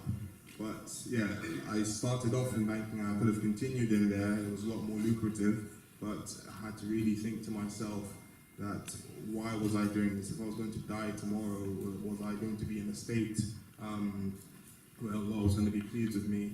When I got married and had kids, would I be feeding them with haram? So a lot of parents might be able to kind of relate with this, in that you feel like you've done everything right with regards to, you sent your kids to madrasa, you were good examples as parents at home, but the kids still ended up problematic. And sometimes you just need to look at the source of your wealth. Like, what were you feeding your kids with? Sometimes this is the reason why Allah kind of withholds His barakah from our situation. So I was very keen not to fall into that camp, and just make sure that even if it was little that I was going to earn, the barakah in it was going to be kind of confirmed and guaranteed. So yeah. Just to add to what Tawfiq said, similarly at the beginning of kind of the process of choosing what career you want to go down, I was also recruited by the finance guys who were offering these ridiculously high graduate pay jobs and whatnot. So I also did an internship with a finance company in my first year after my first year of university, and after that I was really excited. I really wanted to get involved in finance, get involved in that industry. But as Taufik said, alhamdulillah, that at that time we were able to kind of get a real kind of crux as to what that industry is based off of, and that is essentially interest. And we know what riba or interest is. We know what the stance Islam has in that. So at that early age, I had to kind of make a decision as to, am I going to stick with civil engineering, or am I going to go into finance? And obviously looking at the actual, if you look at what civil engineers compared to what these finance guys, you think to yourself, now definitely going to go for finance. But at that age, you kind of have to do some introspection, think about exactly what your priorities are. And as we say, as Muslims, our priority is always long-term Jannah. So, and we know that Allah subhanahu wa ta'ala is the only one who grants us barakah and rizq. So why chase something that you know that He won't be happy with? Even if you're getting a less money each month through a career, that's not paying as much. The barakah you get from that is a lot more. A lot of people who go into these industries with a lot of high salary, if you ask them in the month, where's your money going, they don't know, because there's no barakah in it. As Taufik said, the kids, there's so many things that that affect you within your spell, or within your life, that you don't realise, and choosing rightly in terms of your career is very important. I just wanted to add another point about salah. Everyone's mentioned about praying. What I want to say again, everyone knows this. If you can't pray in whatever sphere you're in, whether it's university or you're working or you're doing whatever, then you need to get out of that environment. So honestly, you need to get out of that environment, because the first thing Allah is going to ask us, on the day on Yom Qiyamah, is our prayer. And if that's not in order, then it doesn't matter how much you fast, it doesn't matter how much sincerity you had and whatnot. That's the first thing that's going to be asked. So if you can't pray in that environment, you need to leave. You definitely need to, something needs to happen. So anyone who's listening or in that situation, that needs to be tended to, because if you die tomorrow, you have no excuse. You have no excuse in front of Allah. Honestly, nobody has any excuse, especially in this country where we're afforded all the opportunity in the world. There's always an alternative. So that is so important. I work as a civil engineer on site, so a lot of times we're in port cabins where the guys you've seen like full orange and hard hats and whatnot. And a lot of the time you're not in control of your time and where you are in some particular times. But everybody knows at work, because I've set that precedence, that when it's time for prayer, session's gone. And you don't tell them, no, you're going to go eat or you want to go use the toilet. Say, I'm going to go pray. Because once you set that precedence, everyone understands.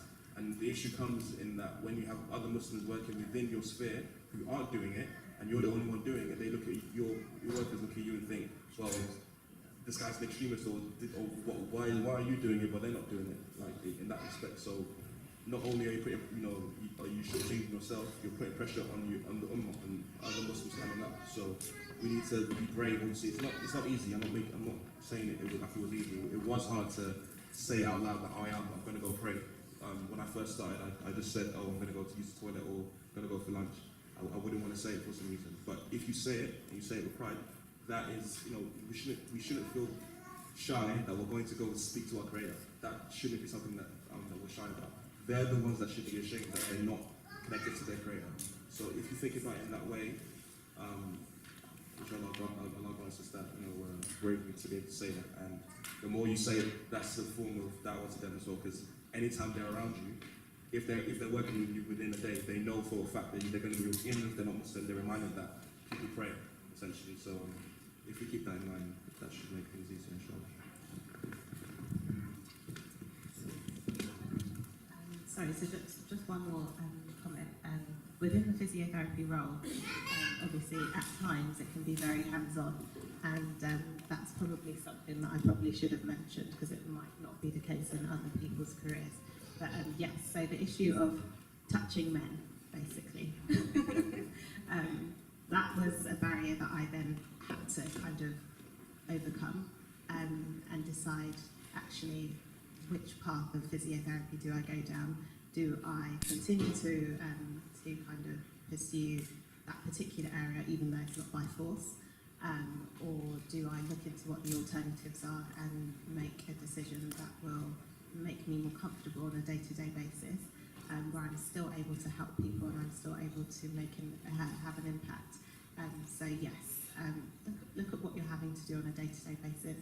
If there is a question of whether it is acceptable, then do an assessment in the same way that is it acceptable that you're missing your SALAAM? No. Is it acceptable that there are other people who could be treating certain genders and you're the one doing it? Potentially not. Again, it depends on the urgency of your job as well. I'm not a doctor. So yes, that's a part that I've now, alhamdulillah, been able to kind of divert myself away from, kind of focusing more on dealing with older patients, like super old patients, or focusing mainly on treating women. So that's something that looking into what your options are is very important.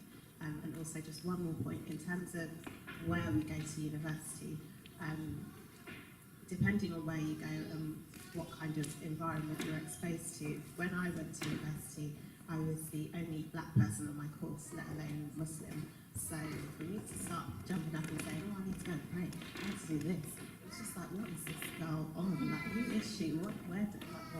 So yeah, there are a lot of barriers with regards to kind of just educating people and just being very much confident in yourself and your identity, and being able to question yourself and why your values are important to you. What are your values? And ask yourself these questions. That will help you when it comes to engaging with people in our environments, who will question you, who may have certain judgments, who will say things that are completely out of line, but being able to have had that conversation within yourself already, it helps when you have to have that conversation with them. So I just thought I'd mention those two because I forgot earlier. Okay, so we're going to just move on to the questions from the audience, inshallah. So the first one, you don't have to answer this if you don't want to, but we've been asked your ages. It could serve as motivation, apparently, so... ages.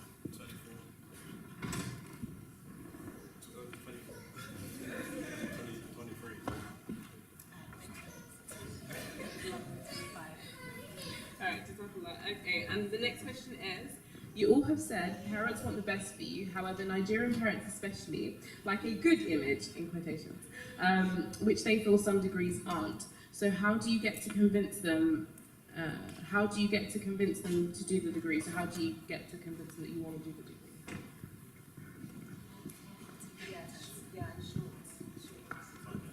It kind of goes back to what I said before, that in short, you kind of have to make sure that you come across serious. So if the degree comes across as unserious, you have to show them that you're going to add seriousness to the situation. Can you give a good example of the degree and how you rate it? So I guess, I don't want to be offensive, but let's say art, okay, for example, something like art, like you want to be an artist.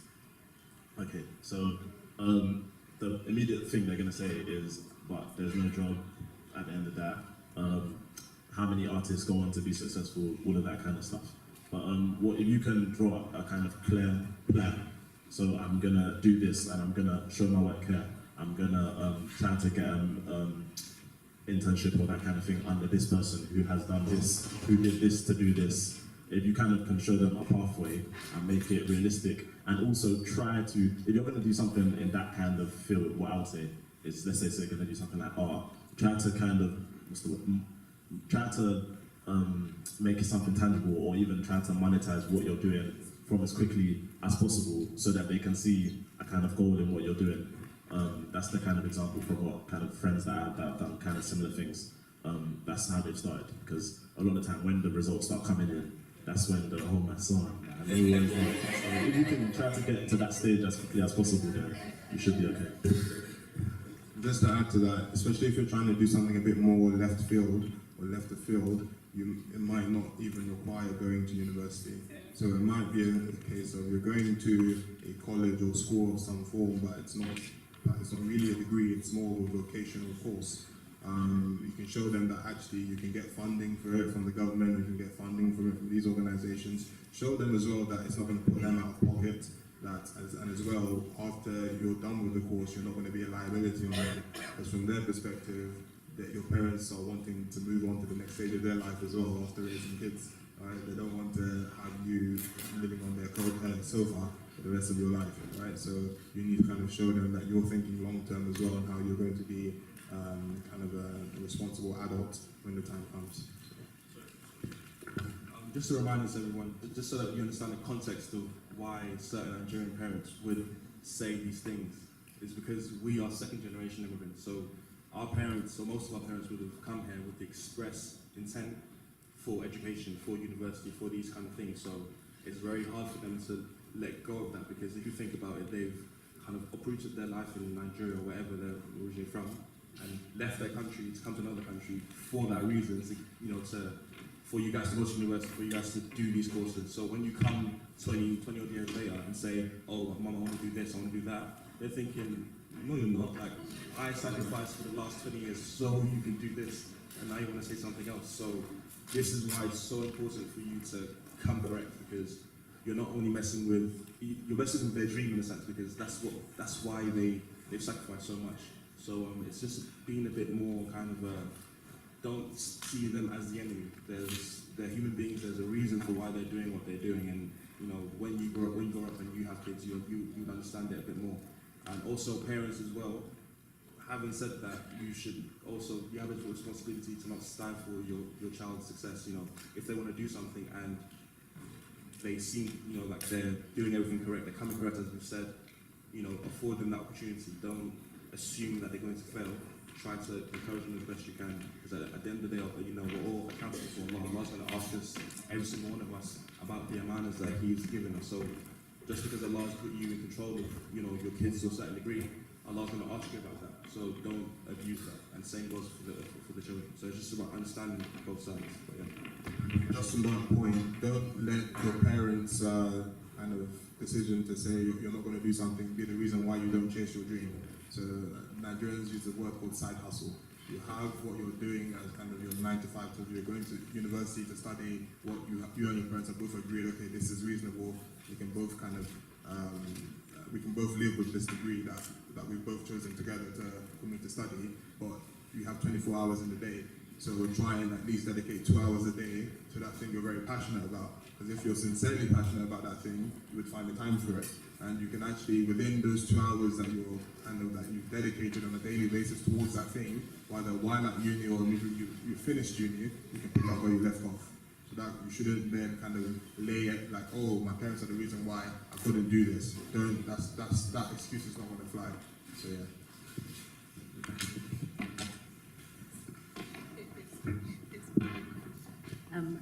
yeah. Parent-child relationships goes both ways. Just say we're emphasising the kids' part, but parents need to also be cheerleaders for their children, their children's passions. Like before I got to this sensible engineering decision, like my mum will tell you the things that the things that I wanted to become. She never shot me down. Like swim with dolphins, ballerina, all of that was once part of the dream. But eventually, with that encouragement. She channeled my passion into what is really kind of that's what I would say. Be cheerleaders for your children as well. Andy's also asked that we keep the next couple of questions to 140 characters. I think she said short like Twitter. So we have 2 questions. First one. Do you think not participating in the more un-Islamic work socialising with colleagues affects promotions and relationships? And I think we should also add in the idea of uni as well, so not going to clubs, not going to parties. How do you handle those situations? Do you think it'll affect your relationship with your friends or in the work situation with your colleagues? 140 characters. If you're looking surface level in my industry, a lot of the time it is who you know can really help you progress. But if you're looking from a dini perspective, we know that our risk is written. We know that the stages and phases we go through in life and the barakah and everything is written. So with that in mind, you should never think that because I'm not going to go and do the haram, to go and do the thing that Allah is not pleased with, if I'm going to do that and still think that that's going to override what's already been written, it doesn't correlate. So no, in that sense. nothing to add. It's a lot. Your risk is written for you already, so don't make decisions that will potentially just negatively impact on your future. For me personally, I don't think that stuff does have an impact. Basically, what has been said before. But what I will say is that if you do feel it is going to have an impact, then if that's going to be a shortfall, then make up for it somewhere else. So if you can't meet them in the club, then meet them outside the club, not outside. Meet them in a cafe or something. Do go the extra mile where you can. So explore the spheres of halal to avoid the sphere of haram. Exactly what Abdul Malik just mentioned. In reality, when people meet in the pub, they can't really have quality conversations. They just kind of, what they get up to there, right? So you need to think about what you can do to actually have quality time with these kind of key people of influence within your industry, within your workplace, so that the time you spend with them is meaningful. So you put in time in their calendar, in their diary. Senior people always open to that. I want to get to know you. I want to hear about your career path. I want to hear about the things that, challenges that you face and the things that kind of contributed to you being the success that you are. Putting in that time in their calendar to have a coffee with them, a catch up with them, this is much more meaningful than kind of spending time at a bar with them. So that's fine for me. I concur with what everybody has said, but what I would say is that if going out with them to do the haram is going to affect your career, or is going to affect my career, I'm willing to take that L. I'm fully willing to take that L, because I know that if you're doing it for the right reasons, and that the reason why you're not going out with them is because you know that it's something that Allah wouldn't, be pleased with, then that's something you can put in your, bucket of good deeds, in a sense. And you know that it's sincere because you know that it's not benefiting you in any way in this life. And these are, subhanAllah, it's funny because you don't really get those opportunities in life where you can say that this is something that I've done clearly for the sake of Allah. Like, it has no benefit to me whatsoever. So, more to that. I pray for more situations like that where we have to choose and we choose the right way. Just quickly with the university thing, because I didn't really address that. If you are at... Oh yeah. Sorry, it's a friend. If you are in, for people that are going to university, all of that kind of stuff, literally, all that kind of clubbing, partying, all that kind of stuff, literally you do not gain anything from it except for a hole in your wallet and a headache. So there's no benefit in all of that stuff. I would go into it more if I could, but yeah.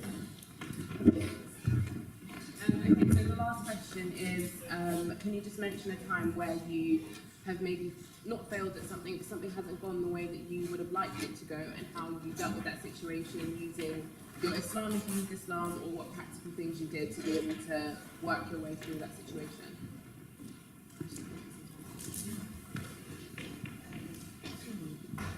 So, probably, this is probably a bit personal, but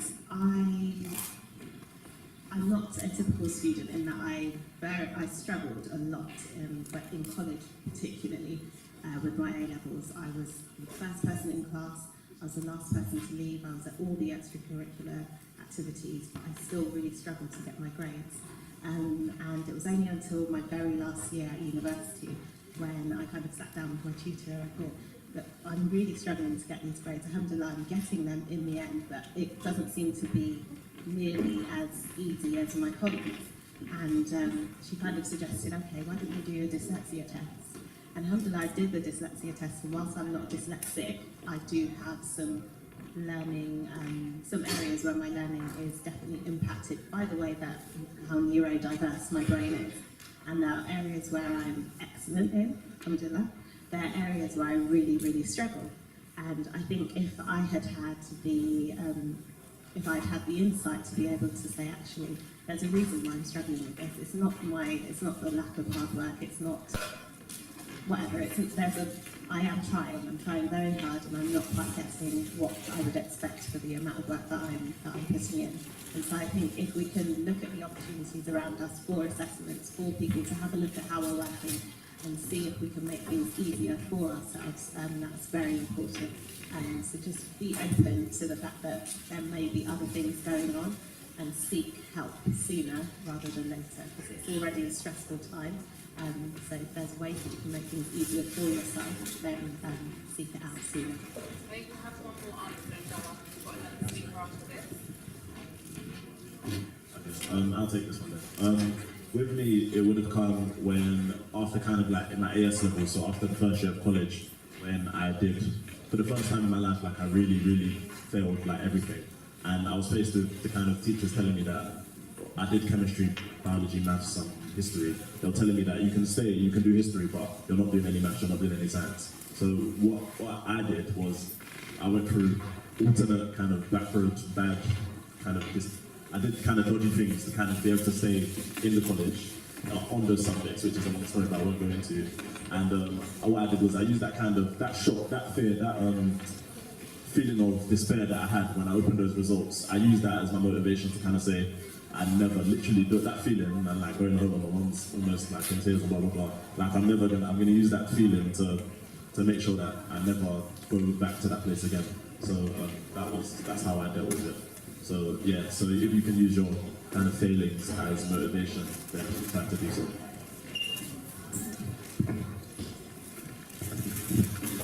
Okay, to talk about prayer,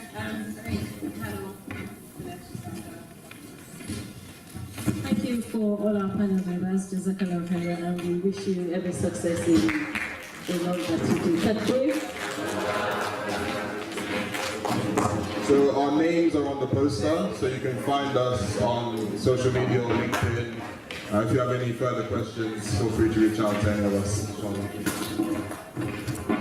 Quick question. Do you want updates on the football, or are you going to watch it later? So I don't spoil any surprises.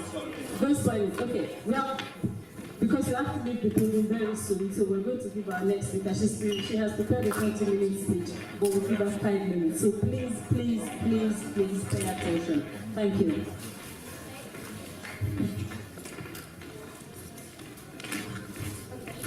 Hello everyone. Can I please just get everyone to stand up quickly? Because I know we're getting towards the end of the event and everyone's like slouching and just chilling. So can everyone please stand up? Let's just very quickly. And then we'll sit down back. Thank you. Thank you. Thank you. Thank you so much. That's it. Okay, so I prepared like a 10-slide presentation to talk to you guys. But now I know I have 5 minutes. So I want to talk about my experience as quickly as possible. I know like a lot of you were born here, you've done everything here and all that. Good. But for me, I was born here, but my parents moved me back to Nigeria like 8 months. I always came back to London like for holidays, blah blah blah blah. But secondary, primary, nursery, primary, secondary school was in Nigeria. So I had my hardcore Nigeria upbringing, and then in 2002, just before A-levels started, I moved here. I went to Lucian College, everyone's here from South East London, went to Lucian College, not the one by Deptford, but the one by Lucian Way. So it's called Lucian Southwark College now. So I went to Lucian College, at Lucian College, did 2 years, A-levels. After A-levels, then in my second year, I found out it's not enough for you to be a British citizen and get home fees paid when you're in uni. You have to live here for like 3 years. So I took a gap year so that my 3 years would be complete and I could pay home fees. So third year, A-levels, alhamdulillah, did well. For UCAS, by the way, I think you get like what, 5 choices? Is it 5 or 6? I had 4 rejects, only 1 uni picked me. So I felt like, okay, this is it. I was meant to go to this uni. That was Loughborough Uni. Anyone know Loughborough University? Yeah, it's very good for sports. But I don't play any sports. I just went there to study accounting. So took my gap here and then started at Loughborough, did well. My degree at Loughborough wasn't your standard 3-year course.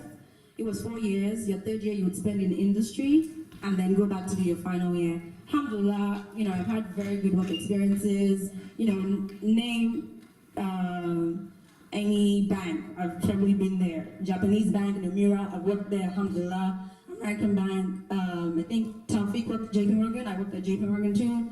UK bank, HSBC, I worked at HSBC too. So one thing I just want to like stress, when I was in Loughborough, I had my plan. After graduation, I'll got a job, worked there for like 5 years, get my accounting qualification, blah, blah, blah. And then after 5 years, we'll figure out what would happen. My first graduate trainee job, 4 months after I got it, I was made redundant. I had failed my accounting exam like twice. I went to night, failed the exam, went to night for Christmas. When I came back, my job was gone.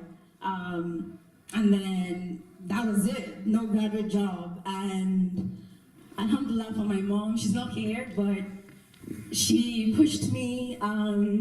She just encouraged me because alhamdulillah, I did well. I finished the first, alhamdulillah. She just encouraged me to just get off my ass and, sorry, my language, to not just, I finished now, there's no graduate job, blah, blah, blah. I think I'm running past my 5 minutes. But anyway, so I got a job in my local council, Greenwich. It's not Royal Borough of Greenwich now, but it's Greenwich Council anyway, but yeah. So I worked as a finance assistant there. We would chase people that owed the council money. We would chase them for their money. Even if it was £20, you would send them a note and send them gyro credits of how to pay their £20 over X amount of time. And then that happened. Alhamdulillah, I got a job in JP Morgan as a fund accountant in their real estate team.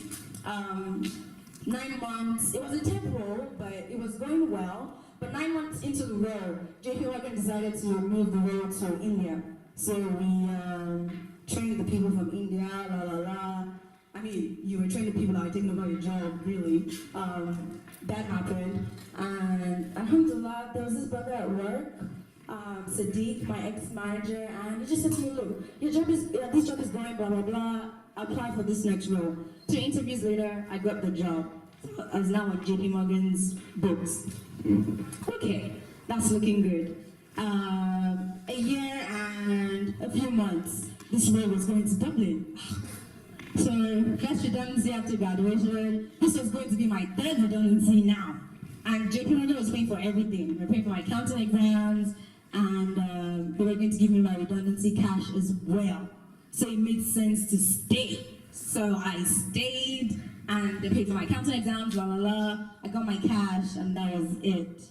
4 months later, a recruiter calls me. That's in my CV somewhere online at HSBC, blah blah blah. I got the job at HSBC. One thing I just want to add: please, when you start working, look for your Niger crew. I'm not kidding. It's really helped me.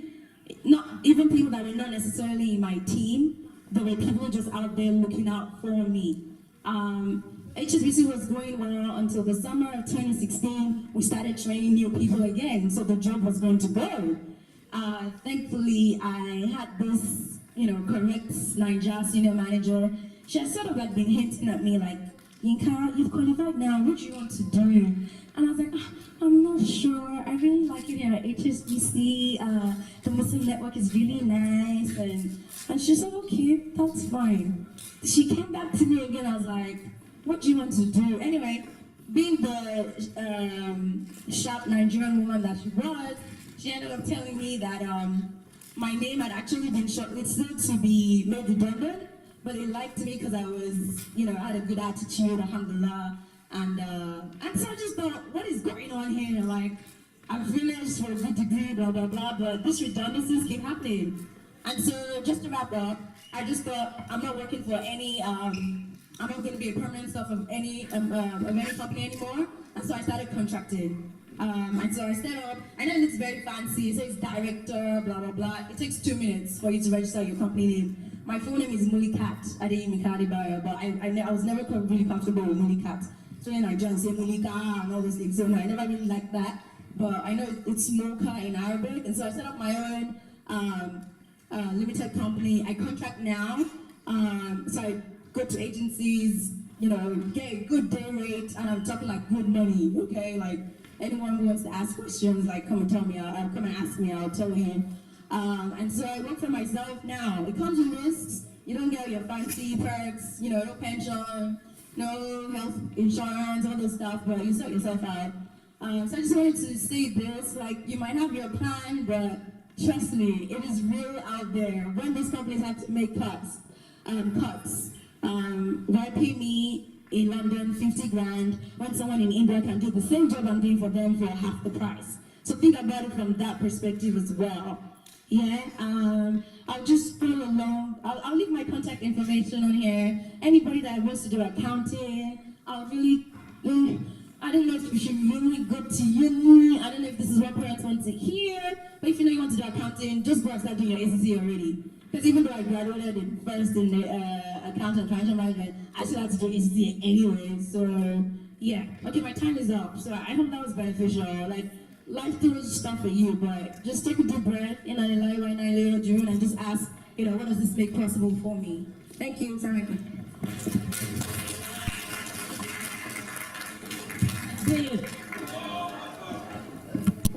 Wow, do you know how we've been planning this conference? To make this happen, it wasn't by accident. So first, I want to thank Almighty Allah, because we can only plan, but Allah is the dispenser of affairs. But Alhamdulillah, it's gone better than we had hoped. So if that is the case for you, can I just do, so we were going to do the questionnaire, but we don't have time. So I'll just do a quick show of hands. The theme was from struggle to success. Have we fulfilled that theme? Thumbs up. Or 2 thumbs up. Alhamdulillah. And for the topics that we have provided today, those topics were chosen by the organizing committee.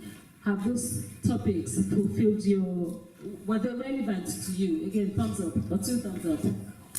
Alhamdulillah. Have you been impressed by the content that you heard from all the guest speakers and the panel members? Thumbs up. Alhamdulillah. Alhamdulillah, mashallah.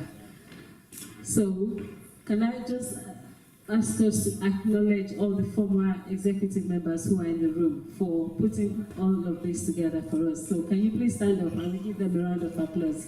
All former members, please stand up. Please stand up. Please stand up. All former members here, please stand up.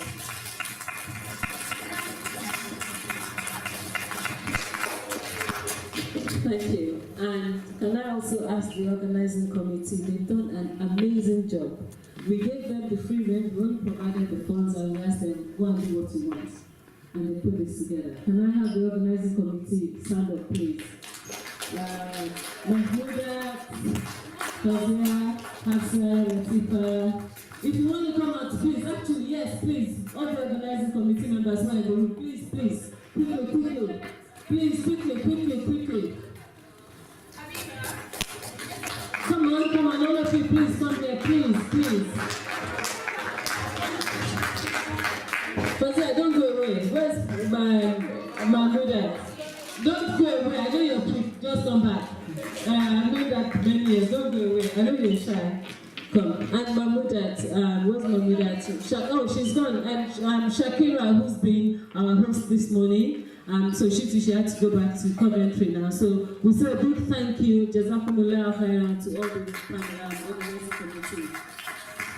And to you, the audience, it's one thing doing this, but another thing having people come to listen and pay for it. We say thank you to Jazakumullah khairan. Until next year, if there's anything you want to ask, feel free to talk to me or any of the people that we've introduced. And may Allah guide everybody home safely. Can I ask one of our brothers to give us the opening dua, please? Sorry, closing dua. Closing dua, please.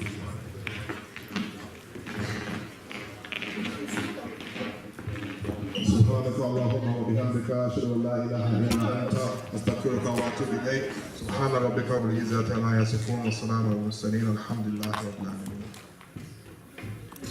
See, at our next event is the marriage conference happening in November, inshallah. There'll be more details. October, thank you. So see you soon, inshallah. See you in October, inshallah. Assalamu alaikum.